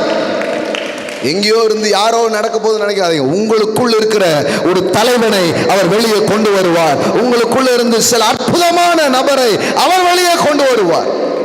நீங்க பார்ப்பீங்க. அப்ப மோசமான காலகட்டங்கள்ல அது தலைவர்கள் வெளிப்படும் நேரம். ஆமென். அப்போ இவன் பின்னாடி போயிட்டே இருக்கான். இவன் மோசே பின்னாடி போய் இவன் சொன்னதை யாருமே கேட்கல, யாருமே நம்பல. ஆனா இப்போ ஆண்டவர் சொல்றாரு, நீங்க இந்த யோர்தானை கடந்து நீங்க என்ன பண்ணுவீங்க? போவீங்க. இந்த யோர்தானை கடந்து நீங்க போவீங்க. இப்போ அவன் இஸ்ரவேல் ஜனங்களுக்கு சொல்றான், உடன்படிக்கை பெட்டி எடுத்துட்டு போறாங்க. இப்போ உடன்படிக்கை பெட்டி சுமந்த ஆசாரிகளுடைய கால் யோர்தானில் பட்ட மாத்திரத்தில் யோர்தான் என்ன பண்ணுது? பின்னிட்டு திரும்புது. யோர்தான் அப்படியே பின்னாடி போகுது. இதெல்லாம் மக்கள் பார்க்குறாங்க, இதெல்லாம் ஜனங்க பார்க்குறாங்க, இதெல்லாம் மக்கள் பார்க்குறாங்க. பார்த்துட்டு அவங்க சொல்கிறாங்க, அவங்க இப்போ இதுவரைக்கும் ஜோஷுவாவை பார்த்தது வேற. இதுவரைக்கும் யோசுவாவை எப்படி பார்த்தாங்க? ஒரு மாதிரி பார்த்தாங்க. ஆனால் இந்த சம்பவத்துக்கு அப்புறம் ஜோஷுவா அப்படியே பெரிய ஒரு ஆளாக தெரியுறான். இப்படி பார்க்குறாங்க. இப்போ ஜோஷுவாவை பார்க்குறாங்க. இப்போ மேன்மைப்படுத்துவேன்னு சொன்னார்ல, இப்போ சொல்றாரு, இன்று அவர்கள் கண்களுக்கு முன்பாக உன்னை மேன்மைப்படுத்தினேன். இப்போ மோசஸ் பின்னாடி, மோசஸ் தான் எல்லாம் நினச்சிட்டு இருந்த மக்களுக்கு இப்போ தெரியுது, இல்லை, இந்த ஜோஷுவாங்கிற ஒரு தலைவனை கடவுள் என்ன பண்ணிட்டாரு? எழுப்பி விட்டார். நீங்கள் சொல்லி ஒரு கூட்டம் கேட்கல, நீங்கள் எவ்வளவு ட்ரை பண்ணியும் நம்பலல்ல. ஆனால் உங்களுடைய லீடர்ஷிப் கெப்பாசிட்டியை கடவுள் இன்க்ரீஸ் பண்ணும்போது, மேன்மைப்படுத்தும் போது மக்கள் எளிதாக அதை நம்ப ஆரம்பிப்பார். ஆமென். அப்போ உங்களுக்குள்ள இருக்கிற அந்த தலைவன் வெளியே வரும்பொழுது, அந்த தலைமைத்துவ பண்புகள் வெளியே வரும்பொழுது இதெல்லாம் நடக்க ஆரம்பிக்கும். பாருங்க, இதெல்லாம் நடக்க ஆரம்பிக்கும். இது நான் பார்க்குறேன். ஒரு சீசனில் யாரும் கண்டுக்கவே மாட்டாங்க. ஒரு சீசனில் யார் சொன்னாலும் பெருசாக அதை கேட்கறது கிடையாது. இப்போ சொல்கிறதெல்லாம் உட்காந்து எழுதுறாங்க. ஆனால் தெரியுமா, நான் ஒரு நேரம் எழுதி நான் எனக்கே சொல்லிக்கிட்டேன். இப்போ நான் எழுதாமல் சொல்கிறத உட்காந்து மக்கள் எழுதுகிற மாதிரி ஆண்டவர் பண்ணுறார். அது ஒரு சீசன்னா இது ஒரு சீசன். உங்களுக்கே நீங்கள் கற்றுக் கொடுத்து உங்களையே நீங்கள் நிரப்புறதுக்கு ஒரு சீசன் இருக்கும். அதுக்கப்புறம் உங்கள்கிட்ட இருந்து பெற்றுக்கொள்வதற்காக ஜனங்கள் வருவார்கள். அதுவும் ஒரு சீசன் தான். ஆமே. இப்போ பாருங்கள், எவ்வளோ பேர் உட்காந்து எழுதிட்டு இருக்கிறாங்க, எவ்வளோ பேர் அதை உட்காந்து கவனிக்கிறேன். எழுதுனால நீங்கள்லாம் பாக்கியவான்கள். ஒரு நாள் நீங்கள் பேசுகிறத மக்கள் நோட்ஸ் எடுப்பாங்க. ஆமாம், நீங்கள் பேசுகிறதெல்லாம் நோட்ஸ் எடுப்பாங்க. சாதாரணமான ஆள்லாம் கிடையாது. ஆமாம், நான் தான் அன்னைக்கு கூட உங்களுக்கு ஜோம் பண்ணி சொன்னேன், சும்மா வீட்டு வேலை பார்த்துட்டு அப்படியே உட்காந்துடாதீங்க. கடவுள் உங்களை கொண்டு மகிமையான காரியங்களை அவர் செய்ய விரும்புகிறார். ஏதோ ஒரு சின்ன சம்பாதிச்சு அதிலே போய் நினைக்காதீங்க. நம்மளை மாதிரி ஆட்களை தான் எடுத்து சமூகத்தை கடவுள் விடுவிப்பார். ஆமாம், ஒரு பகுதியே அவர் திருத்துவார், பெரிய மாற்றங்களை அவர் உண்டு பண்ணுவார். நம்ம நினச்சிக்க ஆக்சுவலி நம்ம தான் நம்மளை குறைவாக நினச்சிட்டு இருக்கோம். அப்புறம் யாரோ ஒருத்தர் உங்களை குறைவாக நினச்சிட்டு தான் நீங்கள் வந்து கம்ப்ளைண்ட் பண்ணுறீங்க. இல்லை இல்லை இல்லை, நீங்கள் தான் உங்களை அப்படி நினைக்கிறீங்க. தேவன் அப்படி உங்களை நினைக்கல. தேவன் உங்களை மேன்மையாக நினைக்கிறார், உங்களை மேன்மைப்படுத்தணும்னு நினைக்கிறார். எங்கெல்லாம் நீங்கள் அவமானப்படுத்தப்பட்டீங்களோ, கனவீனப்படுத்தப்பட்டீங்களோ, அங்கெல்லாம் நீங்கள் கனப்படுத்தப்படணும்னு தான் அவர் நினைக்கிறார். இந்த ட்ரூத் நமக்குள்ளே போகல பாருங்களேன். இது உள்ளே போச்சுன்னா, என்னை யாராவது கூட்டிகிட்டு போங்களேன், என்னை யாராவது காப்பாத்துங்களேன், என்னை யாராவது வழி நடத்துங்களேன் அப்படி கேட்க மாட்டேங்க. நான் எழும்பி சிலரை வழி நடத்த போகிறேன், நான் எழும்பி சிலரை விடுவிக்க போகிறேன், நான் எழும்பி சிலரை குணமாக்க போகிறேன். இந்த இந்த இந்த பொதுமக்களுக்கும் இந்த தலைவனுக்கும் இருக்கிற வித்தியாசம் என்னன்னா, பொதுமக்கள் எப்படி இருப்பாங்கன்னா, அவங்க பிரச்சனையிலிருந்து வெளியே வர்றதுக்கே அவங்க போராடி அவங்க வாழ்க்கை முடிகிற மாதிரி இருக்கும். ஆனால் தலைவன் என்பவன் யாருன்னா, தனக்கு மேலே இருக்கிற லிட், தனக்கு மேலே இருக்கிற அந்த தடைகள், அந்த மூடிகளை உடைத்து அவன் வெளியே வருவது மட்டுமல்ல, மற்றவர்கள் வாழ்க்கையில் இருக்கிற மூடிகளையும் அவன் வெளியே கொண்டு வருவான். ஆமென். இங்கே இருக்கிற நிறைய பிள்ளைகளை நான் ப்ரொஃபட்டிக் கண்ணோட தான் பார்க்குறேன். அதனால தான் அன்றைக்கி இவங்களை பார்த்து கூட சொன்னேன், இவங்களுக்கே தீர்வு காண முடியாத உங்களை தான் கடவுள் தலைமைத்துவ பண்போடு அவர் எழுப்பி உங்கள் பிரச்சனைக்கும் தீர்வை கொண்டு வந்து மற்றவங்க பிரச்சனைக்கும் தீர்வை கொண்டக்கூடிய அளவிற்கு ஒரு பலனை அவர் கொடுப்பார். அதுதான் தலைமைத்துவ பண்பாக அது இருக்கிறது. ஆமென். இப்போ இந்த விஷன் இருந்தாதான், இந்த தரிசனம் இருந்தாதான் நாம யாருங்கிறது தெளிவு நமக்கு இருக்கும். வாழ்க்கையில் சோர்ந்து போக மாட்டோம். ஓஹோ, நம்ம பிரச்சனையை மட்டும் தீர்க்க வந்த ஆளு கிடையாது, நாம இன்னொருத்தருடைய பிரச்சனையும் தீர்க்கும்படியாக வந்திருக்கிறோம், இன்னொருத்தருக்கு பதிலை உண்டாக்கும்படியாக நாம வந்திருக்கிறோம். ஆமென். That is leadership. எல்லாம் சொல்லுங்க, லீடர்ஷிப். ஆமென். நீங்க உங்க தலை மேல ஒரு டைட்டில் ஆண்டவர் போடுகிறார், தலைவன் தலைவி, தலைவன் தலைவி, தலைவன் தலைவி என்று அவர் எழுதுகிறார். ஆமென். இயேசுங்கிற வித்து, அந்த பெரிய தலைமை இந்த பூமியில விழுந்ததுன்னா, அந்த வித்து உள்ள வந்திருக்குதுன்னா, முளைக்கிறதும் தலைமையாகத்தான் இருக்கும். தலைமைத்துவத்தை பிறப்பிக்கும். ஆமென். ஒரு வெங்காயத்தை உண்டாக்குது, ஒரு பட்டோட்டோவை உருவாக்குதுன்னா, ஒரு தலைவன் ஒரு தலைவரை உருவாக்குகிறான். அதுதான் விஷயமாக இருக்கிறது. ஆமென். ஆனால் நம்ம இந்த ஆங்கிள் இருந்து பார்க்காததுனால எல்லாமே ப்ராப்ளமாக தெரியுது. ஆனால் நான் என்னை கர்த்தர் வைத்திருக்கிற ஸ்தானம் இதுதான், என்னை கர்த்தர் வைத்திருக்கிற அந்த நிலை இதுதான். என்னை ஒரு பொது ஜனமாக அழைக்கல, என்னை முன் நடத்தும் தலைவனாக அவர் அழைத்திருக்கிறார், முன் செல்லக்கூடிய மேய்ப்பனாக அவர் அழைத்திருக்கிறார், முன் நிற்கும் ஒரு லீடராக அவர் என்னை அழைத்திருக்கிறார். ஆமென். நான் சொல்றேன், உங்க வாழ்க்கையில திரும்ப திரும்ப போராட்டங்கள் நிறைய பார்த்துருப்பீங்கன்னா, அதுவே ஒரு அடையாளம். நீங்க தான் தலைவர், நீங்க தான் தலைவர், நீங்க தான் தலைவர். அதனால தான் பிசாசுக்கு ஒரு பயம், இது மட்டும் எழும்பிடுச்சு இது ஊரே வேற மாதிரி ஆக்கிரும். ஆமென். இது மட்டும் வெளியில வந்துருச்சுன்னா என்னமோ நடந்துரும். அதனால தான் எல்லாருக்கும் என்னமோ நடக்கும், உங்களுக்கு ஒண்ணுமே நடக்காத மாதிரி இருக்கும். இப்போ உங்ககிட்ட சொல்லுவான், நீ ஒரு துரதிர்ஷ்டசாலி அப்படிமா. ஆனால் உண்மையில் என்ன தெரியுமா, உங்கள் மூலமாக தான் ஊரே ஆசீர்வதிக்கப்பட போகிறது, உங்கள் மூலமாக தான் தேசமே ஆசீர்வதிக்கப்பட போகிறது. யோசிச்சு பாருங்க, யாரெல்லாம் வெறுத்தாங்க, யாரெல்லாம் ஒதுக்குனாங்க, யாரெல்லாம் தள்ளுனாங்க, நல்ல லிஸ்ட் எடுத்து படிங்க. அப்படி யார் ஒதுக்கப்பட்டாங்களோ, யார் தள்ளப்பட்டாங்களோ, அவர்கள் தான் தலைவர்களாக மாறினார்கள். எத்தனை பேருக்கு ஞாபகம் இருக்குன்னு தெரியல, இந்த சபை இந்த இடத்துக்கு நான் மாற்றப்பட்ட முதல் வாரம் நான் பேசின பிரசங்கமே தள்ளப்பட்டவனே தலைவன். அதான் முதல் வாரமே அதான் நான் பேசினேன், தள்ளப்பட்டவனே தலைவன். ஏன்னா தள்ளப்பட்ட கல் தலைக்கல்லாயிற்று, அது கர்த்தரால் ஆயிற்று. நம் கண்களுக்கு ஆச்சரியமா இருக்கிறது. ஆமென். அப்ப மிகுந்த போராட்டம், மிகுந்த ஃபைட்டு ஒரு குழந்தை மேலே வருது, ஒரு பிள்ளை மேலே வருது, ஒருத்தங்க வாழ்க்கையில் வருதுனாலே அதுவே ஒரு அடையாளம். என்ன அடையாளம்னா, இது சாதாரண வித்து கிடையாது, இது எல்லார மாதிரி இது கிடையாது. இது விசேஷமான வித்தாக இருக்கிறது. இது விசேஷமான தெரிந்து கொள்ளுதல் இவங்க வாழ்க்கையில இருக்கு. அதனால பாருங்க, தாவீதை மட்டும் காட்டுக்குள்ள அனுப்பிடுவாங்க, மீதி எல்லாரும் நாட்டுக்குள்ள இருப்பாங்க. மோசையை மட்டும் ஆடு மேய்க்கிறதுக்கு எங்கேயோ அனுப்பிடுவாங்க. நாடற்று பேரற்று ஊரற்று நிராகதியா எங்கேயோ வந்து கிடக்கிறேன்னு நினைச்சிங்கன்னா நீங்க தான் தலைவர்களாக இருக்கிறீர்கள், நீங்க தான் லீடர்ஸாக இருக்கிறீங்க. எனக்கு மட்டும் ஏன் இவ்வளவு கொடூரங்கள் நடந்தது? அவன் வீடு வாசலோட சந்தோஷமா இருக்கும்போது நான் எல்லாத்தையும் விட்டுட்டு ஏன் ஓட வேண்டியது இருக்குது? ஓடுறீங்களா? நீங்க தான் தலைவர்கள், நீங்க தான் தலைவர்கள், நீங்க தான் தலைவர்கள். என்னையா இவ்வளவு பகைக்கிறாங்க, என்னையா இவ்வளவு விரோதிக்கிறாங்க? நான் என்ன பண்ணேன்? நீங்க பண்ணதுக்காக விரோதிக்கல, பண்ண போறதுக்காக விரோதிக்கிறாங்க, பண்ண போறதுக்காக விரோதிக்கிறாங்க. நான் பாட்டுக்கு மியூசிக் போட்டுக்கிட்டு இருக்கேன், ஆனா அவனுக்கு எதிராக சவுல் என்ன பண்றான்? ஈட்டி எடுத்து வீசுறான். பெரிய பெரிய தலைவர்கள்லாம் பகைக்கிற அளவுக்கு நான் என்ன, நீ உன்னை சின்ன தாவீதாவே நினைக்கிற, அவங்களுக்கு தெரிஞ்சிடுச்சு நீ தான் அடுத்த அரசன், நீ தான் அடுத்த மன்னன். ஆமென். நீ வெறும் உன்னை மியூசிக் போடுற ஒரு தாவீதா பார்த்துட்டு இருக்கிற, இசை வாசிக்கிற ஒரு ஆளா நீ பார்த்துட்டு இருக்கிற. ஆனா உன்னை எதிர்க்கிறவர்களுக்கு தெரிகிறது அடுத்த அரசன் நீ தான், அடுத்த தலைவன் நீ தான் என்று. ஆமாங்க, அதான் சொல்றேன். உங்கள் எதிர்ப்பே சொல்லும் உங்கள் ஏற்றங்களை. உங்களுக்கு வர்ற எதிர்ப்பு சொல்லிடுது நீங்க எவ்வளவு ஏற போறீங்கன்ட்டு.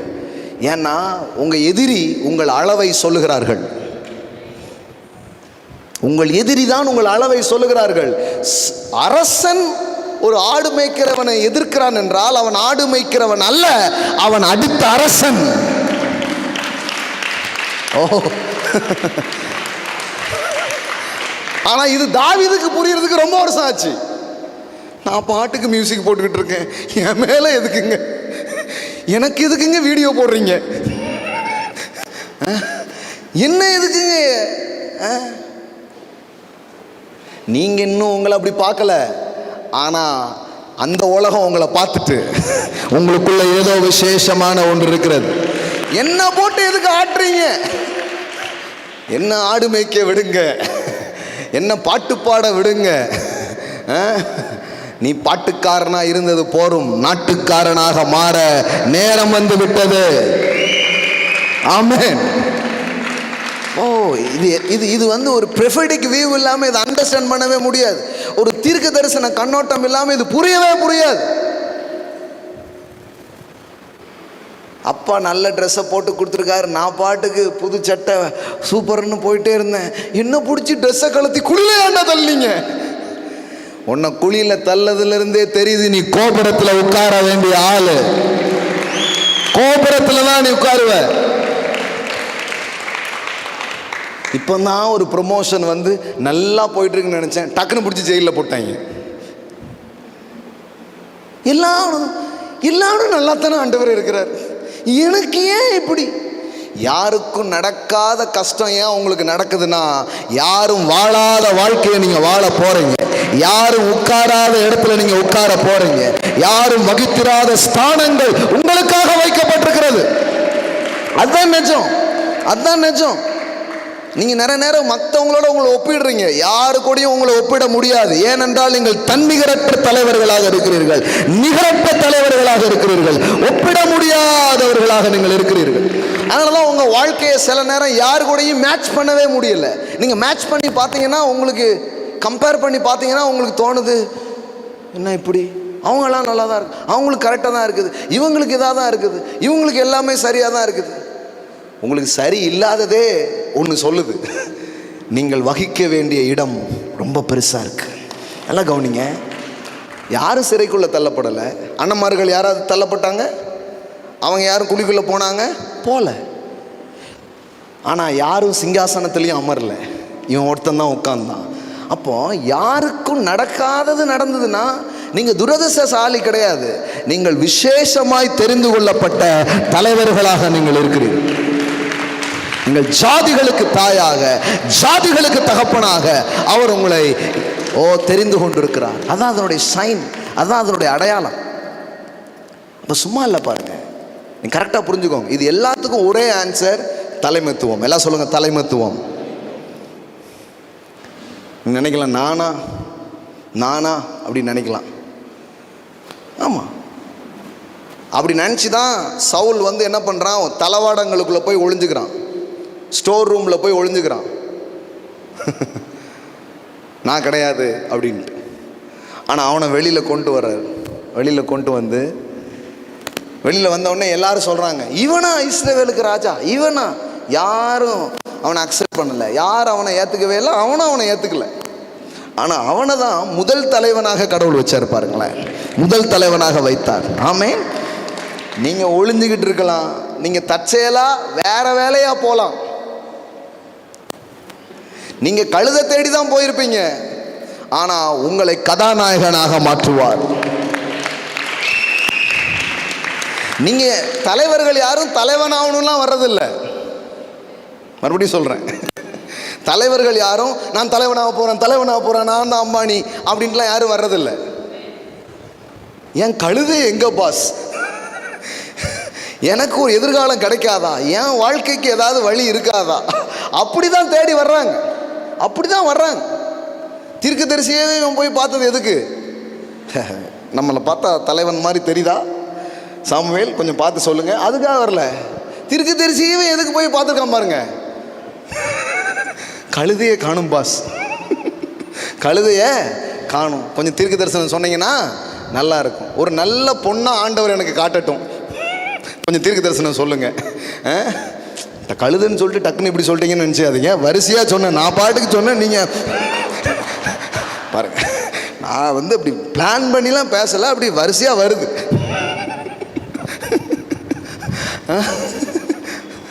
இவர் வேணுக்குன்னே சொன்னார்னு நினச்சிடாங்க, அப்படிலாம் சொல்லலை. நான் அப்படியே கரெக்டாக சொன்னேன், பொண்ணை காட்டுங்க, எனக்கு ஒரு வேலையை காட்டுங்க. ப்ரொஃபெட்டிக்கல் அனாயிண்டிங்க கழுதை கண்டுபிடிக்கிற அளவுக்கு தான் யோசிக்கிறான். அப்படி தான் பயணம். இப்போ ஒரு வேலையை தேடி, இப்போ நான் பாம்பேக்கு வந்து வேறு வழியே இல்லை, என்ன பண்ணுன்னு தெரில. வனாந்தரத்தில் மோசை ஆடு மேய்க்க போன மாதிரி, சரி ஏன் இது என் வாழ்க்கை எப்படி இருக்குன்னு தெரிலன்னு தான் போனோம். அப்படி தான் நம்ம பயணங்கள் வந்து வேற மாதிரி இருக்குது. ஆனால் கடவுள் நம்மளை பிடிச்சி கொண்டு வந்து சரியான நேரத்தில் சரியான இடத்துல இவர் நிப்பாட்டுகிறார் பாருங்க. ஒரு தலைவனாய் அழைக்கப்பட்டிருக்கிற உங்களுடைய வாழ்க்கையில் எதுவுமே வந்து ஆக்சிடெண்ட்டாக இருக்காது, ஏதோ சும்மா ஒரு விபத்து மாதிரி இருக்காது. எல்லாத்துக்கு பின்னாடி ஒரு தேவ திட்டம் இருக்கிறது, ஒரு தேவ நோக்கம் இருக்கிறது. நீங்கள் தற்செயல் அல்ல, நீங்கள் நற்செயலாக இருக்கிறீர்கள். ஆமாம், சும்மா ஏதோ நானே ஒரு பொழப்பை தேடி வந்திருக்கேங்க, நானே ஒரு எதிர்காலத்தை தேடி வந்திருக்கேங்க. கழுதை மட்டும் இல்லைன்னா என் அப்பா என்னை தேடுவார், அப்படிதான் இருக்கு. சில பேர் சொல்லுவாங்கல்ல, ஆமாம் எங்கள் அம்மா என்னை தேடுவாங்க, நான் போகணும். அது மாதிரி தான் இருக்கான் அவன். தீர்க்கதரிசி போய் பார்க்குறான். தீர்க்கதரிசி அடுத்த நாள் சொல்கிறார், ஆண்டவர் சொல்லிட்டார், கழுதையை தேடி ஒருத்தன் வருவான், அவன் தான் அடுத்த ராஜா. அது மாதிரி நீங்கள் வாழ்க்கையின் அற்பமானவைகளையும் சாதாரணத்தையும் நாடினவர்களாகத்தான் உங்கள் பயணத்தை ஆரம்பிக்கிறீங்க. ஆனால் தேவன் உங்களை பெரிய காரியங்களுக்காக தெரிந்து கொள்கிறார். ஆமாம், நீங்கள் ஒன்றும் அதை பிளான் பண்ணலை, நீங்கள் ஒன்றும் அதை திட்டமிடலை. அதனால தான் சொல்கிறேன், தலைமத்துவம் என்பது தேவன் போடுற திட்டமாக இருக்குது, தேவன் அழைக்கிற அழைப்பாக அது இருக்குது. நீங்கள் அதை யோசிக்கலை. நீ உங்களுக்கு பெரிய என்னென்னா கழுதை கிடைச்சா போதும். நம்ம ஊரில் ஏதாவது ஒன்று மிஸ் ஆயிடுச்சுன்னா என்ன சொல்லுவாங்க, கழுதை போச்சு விடு அப்படிமா. ஆனால் இவன் கழுதையை விட முடியாது பாஸ், கழுதைய விட முடியாது பாஸ், கழுதை இல்லாமல் நான் வீட்டுக்கே போக முடியாது, அந்த மாதிரி இருக்கிறான். ஆனால் கடவுள் பாருங்கள், அவனை கூப்பிட்டு அவனை தலைவனாக்குகிறார். இஸ்ரவேலில் முதல் ராஜா. ஆமென். முதல் ராஜாவே அவன் தான் பாருங்களேன். முழுசாக பண்ணானோ அரைகுறையாக பண்ணானோ, ராஜா ராஜா தான். ஆமென். இன்னைக்கு காலையிலையும் சில பேரை கத்தர் அப்படி தான் வைக்கிறாரு. நீங்கள் சாதாரணத்தை தேடுறீங்க, அற்பமான காரியத்தை தான் தேடிட்டு இருக்கிறீங்க. நீங்கள் ஒன்றும் பெரிய லட்சியம் கிடையாது, பெரிய நோக்கம் கிடையாது. ஆனால் சாதாரணமாக ஏதோ பிழைக்கலாமேன்னு வந்திருக்கிறோம், ஏதோ நம்ம கதை ஓடினா போதுங்க அப்படி தான் வரீங்க. ஆனால் உங்களை தான் கடவுள் அழைச்சி உங்கள் தலையில் ஒரு எண்ணெயை ஊற்றி உங்கள் வாழ்க்கையில் ஒரு மகிமையான காரியத்தை அவர் செய்ய விரும்புகிறார். நீங்கள் யோசிச்சு பாருங்கள், நம்ம ஆண்டவர்கிட்ட வரும்போது ஒன்றும் பெரிய லட்சியத்தோடையோ பெரிய நோக்கத்தோடையோ எத்தனை பேர் வந்தோன்னு யோசித்து பாருங்கள். ஒன்றும் பெருசாக வந்திருக்க மாட்டோம். வயிற்று வலி போமா சார், வேலை கிடைக்குமா சார், இப்படி தானே. ஒன்றும் பெரிய எடுத்த உடனே நான் வந்து பெருசாக ஆகணுங்க அதுக்காக இயேசுகிட்ட வந்திருக்கேங்க, அப்படி யாரும் வரல. ஒருவேளை சில பேர் யாராவது வந்திருக்கலாம், அவங்க மட்டும் என்னை தனியாக வந்து பாருங்கள், உங்கள் கூட ஒரு ஃபோட்டோ எடுத்துக்கிறேன், அந்த மாதிரி யாரும் வரல. சின்ன சின்ன ஒரு காரியத்துக்காக, அற்பமான காரியங்களுக்காக தான் வந்திருக்கிறோம். ஆனால் அற்பமான காரியத்துக்கு வந்த நம்மளை பிடிச்சி கழுதையும் கிடைக்கும், தலையில் ஊற்ற வேண்டியதையும் ஊற்றி நீ தலைவன், நீ தலைவன், நீ கழுதை தேடுபவன் அல்ல, கதாநாயகனே நீதான், கதாநாயகனே நீதான். இந்தியில் வந்து கதா அப்படின்னா கழுதைன்னு அர்த்தம். கழுதையை தேடுறவனே கதாநாயகன் ஆக்குறாரு பாருங்களேன். ஆமேன்.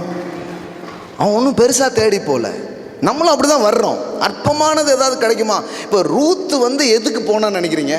எப்படியாவது போவாசை வளைச்சு போட்டு சொத்தை எழுதி வாங்குறோம் பாரு, சிமிட்டி சிமிட்டி இன்னைக்கு பேசி போவாசை நிமிட்டி எடுக்கலை, அப்படிலாம் போல. பொறுக்க போனான், ஏதாவது கிடைக்குமா பொறுக்கிறதுக்கு தான் போனான். ஆனால் இவ்வளோ பெரிய பொறுப்பு இருக்கும் என்று அவளுக்கு தெரியாது, இவ்வளோ பெரிய பொறுப்பு இருக்கும்னு தெரியாது. ஆமென். ஏதோ பொறுக்க போனா, ஆனால் அவளை தூக்கி உனக்கு பெரிய பொறுப்பு இருக்குதுமா, நீ தான் இயேசுவுக்கு பாட்டி, இயேசுவின் வம்சம், இயேசுவின் வம்சம் உனக்குள்ள இருந்தா வரப்போகுது. ஓ, நீங்க நினைக்கல, நீங்க யோசிக்கல, நீங்க திட்டமிடல, நீங்க பொறுக்கிக்கிட்டு தான் இருக்கீங்க, கழுதையை தேடிக்கிட்டு தான் இருக்கீங்க.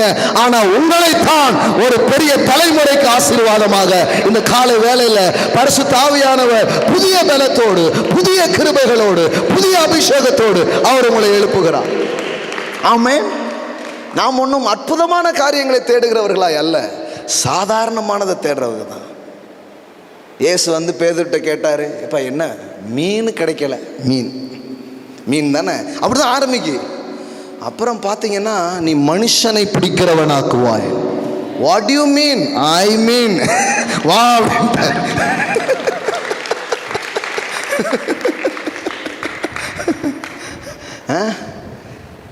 இந்த பிசாசின் பிடியிலிருந்து எனக்கு ஒரு விடுதலை தேவை. ஓ, உன்னை அவன் பிடிச்சிருக்கிறதே எதுக்கு தெரியுமா? மற்றவன்லாம் விட்டுட்டான், லேகியோன். உன்னை ஏன் பிடிச்சிருக்கான்னு தெரியுமா? உன்னை விட்டா ஊரே விடுதலை ஆயிரும், ஊரே விடுதலை ஆயிரும், ஊரே விடுதலை ஆயிரும். இந்த பிசாசு பொசஸ்னா நீங்கள் அவங்கள சாதாரணமாக நினைக்காதீங்க. அவங்களாம் தலைவர்கள், அவங்களாம் பெரிய பெரிய தலைவர்கள். மிகப்பெரிய பாவத்தின் படுகுழியிலே இன்றைக்கு யாராவது வாழ்ந்துட்டு இருப்பீங்கன்னா, நான் சொல்றேன், ஆன்லைன்ல பார்க்குறவங்களுக்கு சொல்றேன், தேவன் உங்களை தலைமத்துவத்திற்காக தெரிந்து கொண்டிருக்கிறார், தேவன் உங்களை உயர்ந்த காரியங்களுக்காக தெரிந்து கொண்டிருக்கிறார். அதுவே சொல்லுது, இவ்வளவு அசிங்கத்தில் நான் இருக்கிறேன்னு. அந்த அசிங்கம் தான் சொல்லுது, உங்களுக்காக தேவன் பெரிய காரியங்களை வைத்திருக்கிறார். அவன் வந்து அப்படி இல்லை பாருங்க. நம்ம என்ன நினைக்கிறோம்னா, ஒரு குவாலிஃபைடான ஒரு ஆளு தான் தலைவராக வருவாருன்ட்டு. கிடையவே கிடையாது, கிடையவே கிடையாது, கிடையவே கிடையாது. குவாலிஃபைடானா கடவுள் கூப்பிட்டு குவாலிஃபைட் ஆக்குறாரு, அது வேற. ஆனால் கூப்பிடும் போது பார்த்தீங்கன்னா அந்த மாதிரி இல்லை. ஒரு மீன் ரொம்ப சோர்வு. என்ன மீன், என்ன ஏன் இவ்வளோ சோர்வாக இருக்கிற பேதுரு? மீன் கிடைக்கல, மீன் கிடைக்கல.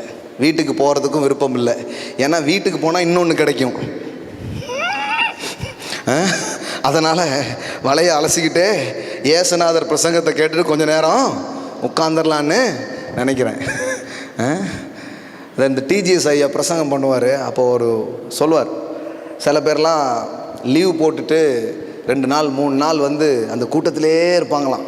கடைசி நாள் வந்து டிஜிஎஸ் ஐயாட்ட வந்து சொல்லுவாங்களாம், கூட்டம் முடியுதுயா, ஒரே அழுகையாக இருக்குது, அங்கே வீட்டில் எனக்காக காத்திருப்பா, எங்கடா போனேன் 3 நாளும் சொல்லும் போதே ஒரு அழுக அப்படிம்பார் அவர்.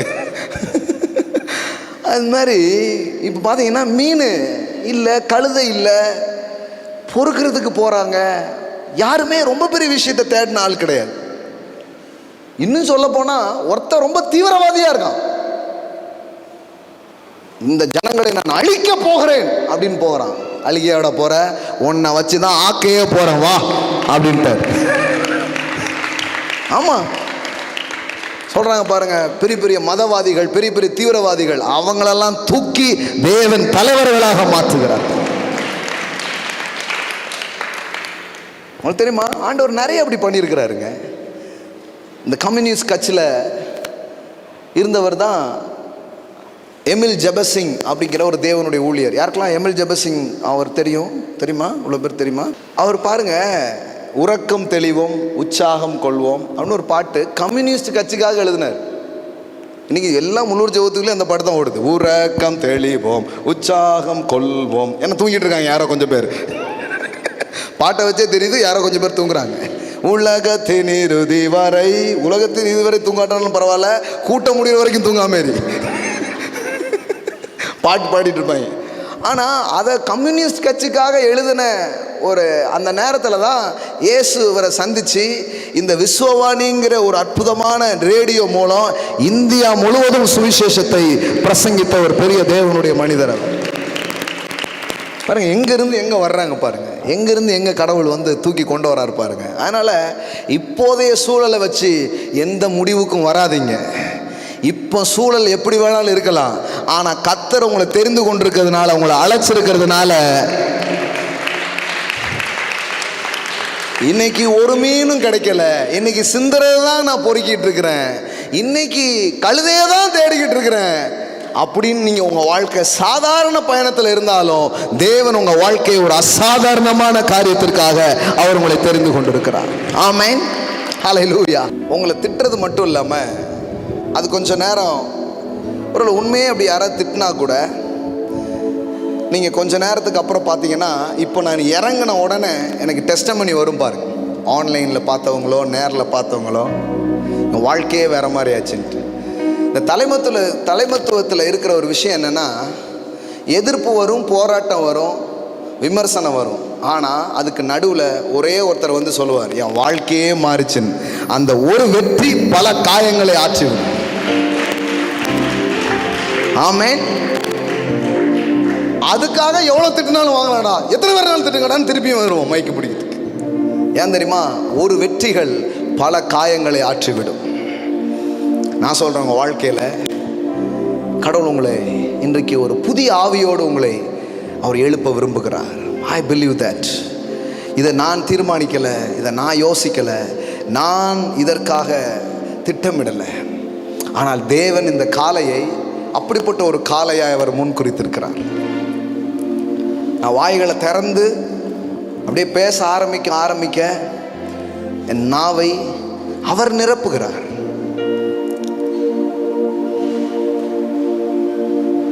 சத்தம்தான் என்னுடையது, வார்த்தை முழுவதும் அவருடையதா இருக்கிறது. அவருடையதா இருக்கிறது. ரேக்லாமா ஷாட்டாலா பிராகாதாரா பாலாராரா ஓரா ஷாட்டுலி பிராகா லனா ஷேக்லா மான்டாலா பாராலாரா. நானா நானா நானா கடவுள் சொல்றார், நீதான், நீயே அந்த மனிதன், நீங்க தான் அந்த ஆள். கடவுள் உங்களை தான் வச்சிருக்கிறார். நீங்க உங்களை இந்த கேட்டகரியில் வச்சு யோசிக்காததுனால நிறைய கேள்விகள் இருந்தது. ஆனால் இன்னைக்கு இதில் வச்சு உங்களை யோசிங்க, 100 கேள்விக்கு பதில் உங்களுக்கு வந்துடும். நான் சாதாரணமாக இல்லை, என்னை தேவன் உயர்ந்த காரியங்களுக்காக, தலைமத்துவங்களுக்காக, ஒரு தலைவனாய் ஒரு தலைவியாய் அழைத்திருக்கிறார். அந்த இடத்துக்கு நீங்கள் வந்துட்டீங்கன்னா, அந்த சூழல்ல இருந்து நீங்கள் பார்க்க ஆரம்பிச்சிட்டிங்கன்னா எல்லாமே உங்களுக்கு ஆன்சராக தெரிய ஆரம்பிச்சிடும். இப்போ சில பேருக்கு இன்னைக்கு லிட்ரலாக இன்னைக்கு காலையில் தேவன் உங்களை தூக்கி அந்த பொசிஷனில் வச்சு உங்களை பார்க்குறதுக்கு ஹோலி ஸ்பிரிட் உங்களுக்கு ஹெல்ப் பண்ணிட்டு இருக்கிறார். இன்னைக்கு காலையில் அதிலிருந்து பார்க்கும்போது உங்களுக்கு எல்லாமே தெரியும். இதுதான் என் வாழ்க்கையில் நடந்துட்டுருக்கு, இப்படிப்பட்ட வித்துக்களை தான் நான் சுமந்து கொண்டிருக்கிறேன், இப்படிப்பட்ட நபராகத்தான் நான் இருக்கிறேன். Thank you holy ghost, thank you holy ghost. ராத்லாமா ஷேகேரே பாலா கோரா பாலா. மிகப்பெரிய எதிர்ப்பாளர்களாக இருந்தவர்களையே தேவன் தலைவனாக மாற்றினார். இடிக்கிறவனை கட்டுகிறவனாய் மாற்றினார். பொறுக்குகிறவனை பொறுப்பான காரியங்களுக்கு சொந்தக்காரியாக மாற்றுகிறார்.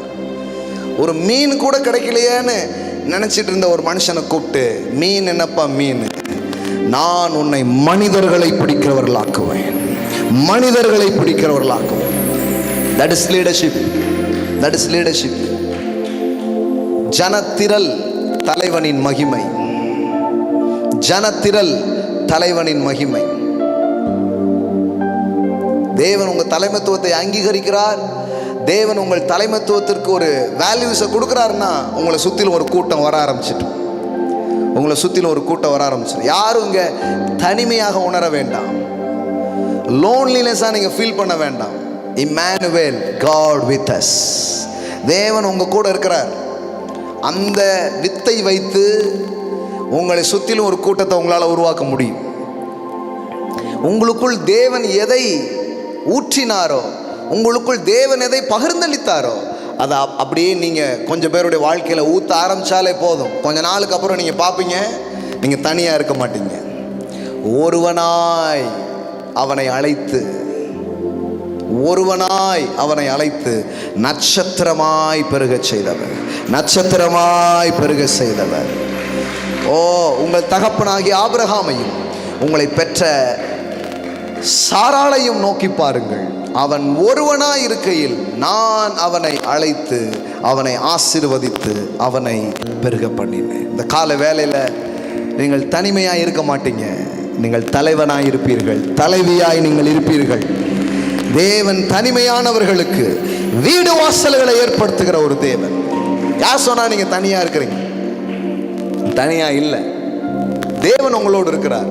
தேவன் உங்களோடு இருக்கிற அந்த பிரசன்னத்தை கொண்டு உலகத்தையே நீ அட்ராக்ட் பண்ண முடியுங்க, உலகத்தையே ஈர்க்க முடியும். நீங்க போனா மீட்டிங் முடிச்சு வெளியில வர முடிய மாட்டேன். ஒரு போட்டோ எடுத்துக்கணும், ஒரு போட்டோ எடுத்துக்கணும். எவ்வளோ பேர் நான் யோசிப்பார், ஒரு நேரம் ஒரு ஆள் கிடையாது கண்டுக்கிறதுக்கு. இப்போ எப்படி ஆயிடுதுன்னா, கொஞ்சம் கொஞ்சமாக, ரொம்ப பெருசாகலை, ஆனால் ஓரளவுக்கு சொல்கிறேன். சில நேரம் யாருமே இல்லாமல் கொஞ்சம் தனியாக ஒரு இடத்துக்கு போனால் நல்லா இருக்குமே அப்படிங்கிற மாதிரி. எப்படி எங்கேருந்து எங்கே ஆகிடுது பாருங்கள். ஒரு பக்கம் எங்கே போனாலும் தனிமையாக தான் இருப்போம். ஆனால் ஒரு சீசன் வரும், கொஞ்சம் நம்மளை தனிமைப்படுத்திக்குவோம், ஏன்னா ரொம்ப நெருக்கடியாக இருக்குது அப்படிங்கிற சீசனுக்கு உங்கள் வாழ்க்கை மாறுங்கிற நான்.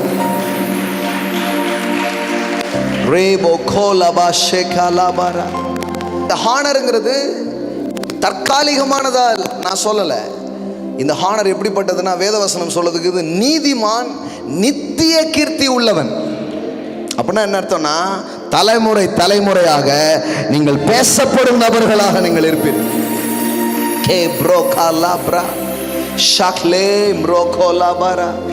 சில பேர் அவங்க பிசிக்கலாக இல்லாட்டா கூட அவங்கள பேசிக்கிட்டே இருக்கிறோம். ஏன்? அவங்க திருவாளர் பொதுஜனம் கிடையாது, they are leader. அவங்க இம்பாக்ட் பண்ணிட்டு போயிருக்கிறாங்க பாருங்க. வாழ்வதற்கு நோக்கம் வேண்டும், வாழ்ந்ததற்கு அடையாளம் வேண்டும். இன்னைக்கு காலையில் தேவன் அப்படிப்பட்ட உயரிய காரியங்களுக்கெல்லாம் உங்களை அழைக்கிறார். ஆனால் நிறைய பேர் நீங்கள் அப்படி சீரியஸாக இல்லை தான். பிரதர் ஜோம் பண்ணுங்க, அந்த கழுதை எனக்கு கிடச்சிடணும், அந்த மீன் எனக்கு கிடச்சிடணும், ஆமாம் பொறுக்க போகிற இடத்துல கொஞ்சம் ஏதாவது கிடச்சிடணும், இப்படி தான் இருக்குது. நம்ம ப்ரேயரே அந்த லெவலில் இருந்தால் கூட இன்னைக்கு உங்களுடைய ஸ்பிரிட்டில் ஒரு பெரிய டிரான்ஸ்ஃபர்மேஷன் ஆவியானவர் கொண்டு வரார், ஒரு பெரிய மறுரூபத்தை அவர் கொண்டு வருகிறார். ஒரு தீர்வுகளை உங்கள் வாழ்க்கையில் அவர் கொண்டு வருகிறார். ஜனத்திரள் தலைவனின் மகிமையாக இருக்கிறது.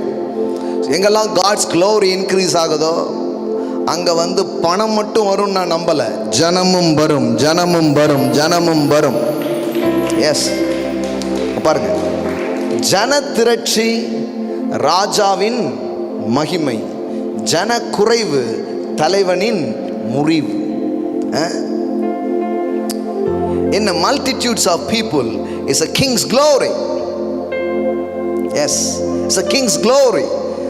கர்த்தர் சொல்றாரு, உன்னை மகிமையினாலும் கனத்தினாலும் நான் முடிசூட்டி இருக்கிறேன். Not just richness and honor. richness and honor. நீ காலையில் இதை பார்க்குற பிள்ளைகள் மேலே நான் பேசுகிறேன். Not just richness and honour. இதுவரைக்கும் இல்லாத செல்வாக்குகள், இன்ஃப்ளூயன்ஸ் உங்கள் வாழ்க்கையில் அவர் இன்க்ரீஸ் பண்ணுறாரு. உங்களுடைய இன்ஃப்ளூயன்ஸ் கெப்பாசிட்டியை, உங்களுடைய இம்பாக்ட் பண்ணக்கூடிய கெப்பாசிட்டியை தேவன் இந்த கால வேளையில் அபிவிருத்தி ஆக்குகிறார்.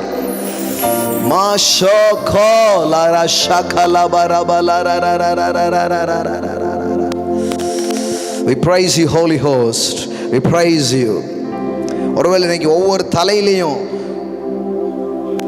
என்ன வச்சு ஊத்த முடியாட்டானா கூட இன்னைக்கு இந்த க்ரௌடுக்கு நான் சொல்றேன், தேவாவியானவர் இந்த காலையில் உங்களை அபிஷேகிக்கிறார். இந்த காலை வேளையில் ஒரு புதிய எண்ணெயை, ஒரு புதிய தைலத்தை அவர் உங்க மேல அவர் வைக்கிறார்.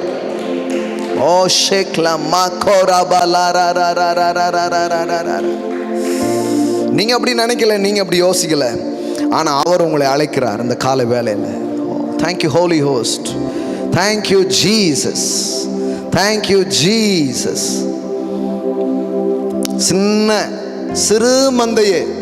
சிறு மந்தையே பயப்படாது, உனக்கு ராஜ்யத்தை கொடுக்க பிதா பிரியமாயிருக்கிறார். யாக்கோபு என்னும் பூச்சியே, இஸ்ரவேல் என்னும் சிறு கூட்டமே, பயப்படாது, நான் உனக்கு துணை நிற்கிறேன். நீ நினைக்காத நான் இவ்வளவுதான். அளவுகள் வைத்து முடிவு செய்ய முடியாது. பாருங்களேன், உங்களுடைய இம்பாக்ட் ரொம்ப பெருசா இருக்கும், உங்க தாக்கம் ரொம்ப பெருசா இருக்கும். இதுவரைக்கும் நீங்க ஒரு இடத்துல இருக்கீங்களா இல்லையான்னு தெரியாம இருக்கலாம், ஆனா இனிமே நீங்க இருக்கிறது தெரியும். இன்னைக்கு சொல்றேன், நீங்க இருக்கிறது தெரியும். அதான் இம்பாக்ட். இதுவரைக்கும் நீங்க இருக்கிறதனுடைய முக்கியத்துவத்தை யாரும் உணராம இருக்கலாம், ஆனா நான் இன்னைக்கு காலையில சொல்றேன், அது உணரப்படும். அது உணர்ற மாதிரி ஒரு செயலை தேவன் செய்வார். அது வரைக்கும் கூட்டத்தில் ஒருவனா தான் இருந்தான், ஆனா இப்போ கூட்டத்துக்கு முன் நிற்கும் ஒரு நபராக தேவன் அவனை எழுப்பினார். இந்த காலை அப்படிப்பட்ட ஒரு காலையா இருக்கிறது. நான் சொல்றேன், இந்த பிரசங்கங்கள் இன்னும் சில நாட்களுக்கு அப்புறம் நாம எடுத்து பேசுவோம். ஏன்னா இந்த நாளில் அநேக தலைவர்கள் எழுப்பப்பட்டார்கள், அநேக பேர் தலைமத்துவத்திற்காக அபிஷேகம் பண்ணப்பட்டார்கள். அப்படிங்கிறத நாம கேட்போம், நாம பார்ப்போம்.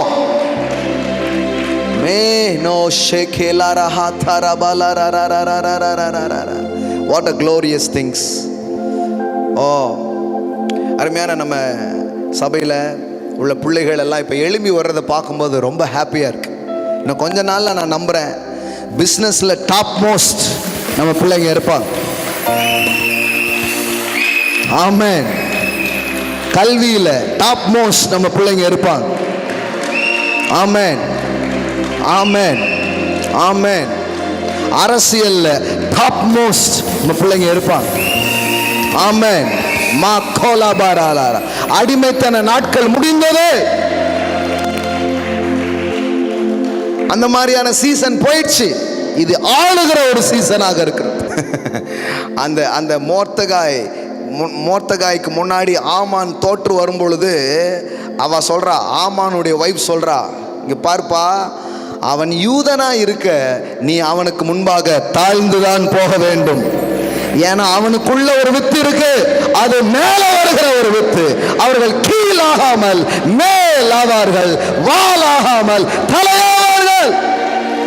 இந்த இடத்துல ஒரு வித்து விதைக்கப்படுகிறது, இந்த இடத்துல ஒரு வித்து இம்பார்ட் பண்ணப்படுகிறது. அது கீழாகாமல் மேல் ஆவார்கள், வாலாகாமல் தலையாவார்கள். ஆமென். தலைமத்துவத்திற்கான வித்து. ஆமென். நீ காலையில் சொல்ற, நீங்க கீழே போன நாள் முடிந்தது, இனி நீங்கள் மேலே எழும்புகிற நாள், மேலே எழும்புகிற நாள், மேலே எழும்புகிற நாள், மேலே எழும்புகிறதற்கான ஒரு அபிஷேகத்தை, மேலே எழும்புகிறதற்கான ஒரு பலனை இந்த கால வேளையில் நான் பேசுகிறேன். ஒவ்வொரு தலையில் மீது பேசுகிறேன். நீ கடன் வாங்க மாட்டாய், அநேக ஜாதிகளுக்கு நீங்கள் கடன் கொடுப்பீர்கள். I break every poverty spirit in this place. Hallelujah. I break every lack in this place. Hallelujah, hallelujah, hallelujah, hallelujah, hallelujah, hallelujah. என்ன அருமையான வார்த்தை. நீங்க என்ன ஆக மாட்டீங்க, நீ கீழ் ஆகாமல் மேல் ஆவாய். சில பேர் நான் ஏற்கனவே கீழே தான் இருக்கிறேங்க, இதுக்கு மேலே கீழே போக முடியாது, இனிமே வந்தா மேலே தான் வர முடியும். தர தட்டிடுச்சு. சில சொல்கிறாங்க தர தட்டிடுச்சுன்னா என்ன, இனிமே கீழே போகிறதுக்கு ஒன்றுமே இல்லை, இனிமே மேலே தான் ஆப்ஷன், ஒரே ஆப்ஷன், இனிமே மேலே தான் நீங்கள் வர முடியும். இனிமே நீங்கள் கீழாகாமல் மேல் ஆவீர்கள், வாளாகாமல் தலையாவீர்கள். ஆமென், ஆமென், ஆமென், ஆமென், ஆமென், ஆமென். I speak that grace, I speak that anointing. இந்த கால வேளை இவங்களுக்கு மாத்திரமல்ல, இது ஆன்லைனில் பார்த்துட்டு இருக்கிற பிள்ளைகள் மேலே, இது ஆன்லைனில் ரிசீவ் பண்ணிட்டு இருக்கிற பிள்ளைகள் மேலே அந்த கிரேஸை நான் பேசுகிறேன், அந்த பலனை நான் பேசுகிறேன், அந்த கிருபையை நான் பேசுகிறேன். தேவன் சகலவித கிருபையையும் உன் வாழ்க்கையில் பெருக செய்வாராக. ஆமென், ஆமென், ஆமென், ஆமென், ஆமென், ஆமென். ஓ வாவ், இது ஒரு விசேஷித்த நாளாக இந்த நாள் இருக்கிறது நான் நம்புகிறேன். கர்த்தர் உங்களை முத்திரை மோதிரமாக உங்களை வைக்கிற ஒரு நாள். எஸ் எஸ், உங்க மதிப்பை இன்க்ரீஸ் பண்ற ஒரு நாள், உங்க மரியாதை அவர் பெருக வைக்கிற ஒரு நாள். சொல்லுவாங்க, உன் காலாண்டில் குறிச்சு வச்சுக்கோ. நான் சொல்றேன், பிசாசு உங்களை வெட்கப்படுத்தி உங்களை அவமானப்படுத்தி எத்தனையோ காரியங்களை அவன் பண்ணியிருக்கிறான்.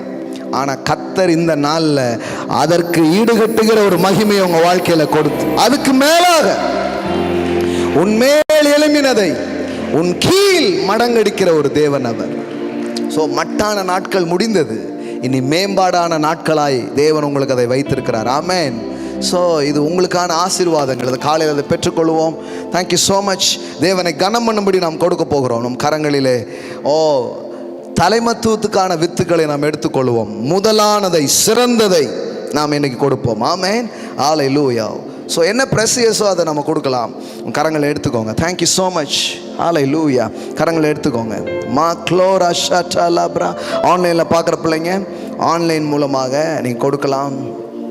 ஹல்லேலூயா. ரே மோஷட்டலபரலரரரரர. சிறந்ததை, முதன்மையானது. ஏன் முதன்மையானது சிறந்தது? ஏன்னா நீனும் முதன்மையானதா சிறந்ததா இருக்க போற. அதனால தான் வாழ்க்கையிலையும் நான் முதன்மையானதை சிறந்ததை நான் கொடுக்க போகிறேன். ஆமென், ஹல்லேலூயா, ஹல்லேலூயா. கரங்களை எடுத்துக்கொள்வோம். ரேக்லமா ஷட்டலா பரலரரர. தலை நிமிர செய்தார். ஓ ரஷேகிலா பிரபா கதரலரா. ஹல்லேலூயா. ஆமென், ஆமென். டாடி இன்னைக்கு கையில் வச்சிருக்கிற எல்லா விதையும் நான் பிளஸ் பண்ணுறேன். அது அப்படியே பெருகட்டும். இன்னைக்கு முதன்மையானதை விதைக்கிறவர்கள் பொருளாதாரத்திலையும் முதன்மையானதை வரட்டும். நான் சொல்கிறேன், நம்ம எப்படி நம்ம பிள்ளைங்க கல்வியில் மேலே வர்றது இப்படி ஒவ்வொன்றா பார்க்குறோம், அது மாதிரி திருநெல்வேலியில் இவர் தான் முதல் பணக்காரர். ஆமாம், இவங்க தான் முதன்மையான செல்வந்தர். அதெல்லாம் பேசப்படும். நான் உங்களுக்கு சொல்கிறேன். ஆமென், ஹல்லேலூயா. நீங்கள் நினைக்காதீங்க யாரோ அப்படின்ட்டு. மாறிக்கிட்டே இருக்குது. பணக்கார பட்டியலில் பின்னாடிக்கிறவங்க மேலே வந்துக்கிட்டே இருக்கிறாங்க. நீங்கள் நினைக்காதீங்க, இப்போதைக்கு அந்த லிஸ்ட்டில் கூட நம்ம பேர் இல்லாமல் இருக்கலாம். ஆனால் கடவுள் உங்களை தூக்கி மேலே வைப்பார், உங்களை தூக்கி மேலே வைப்பார். ஆமென், நீங்கள் வருவீங்க. ஆமென்.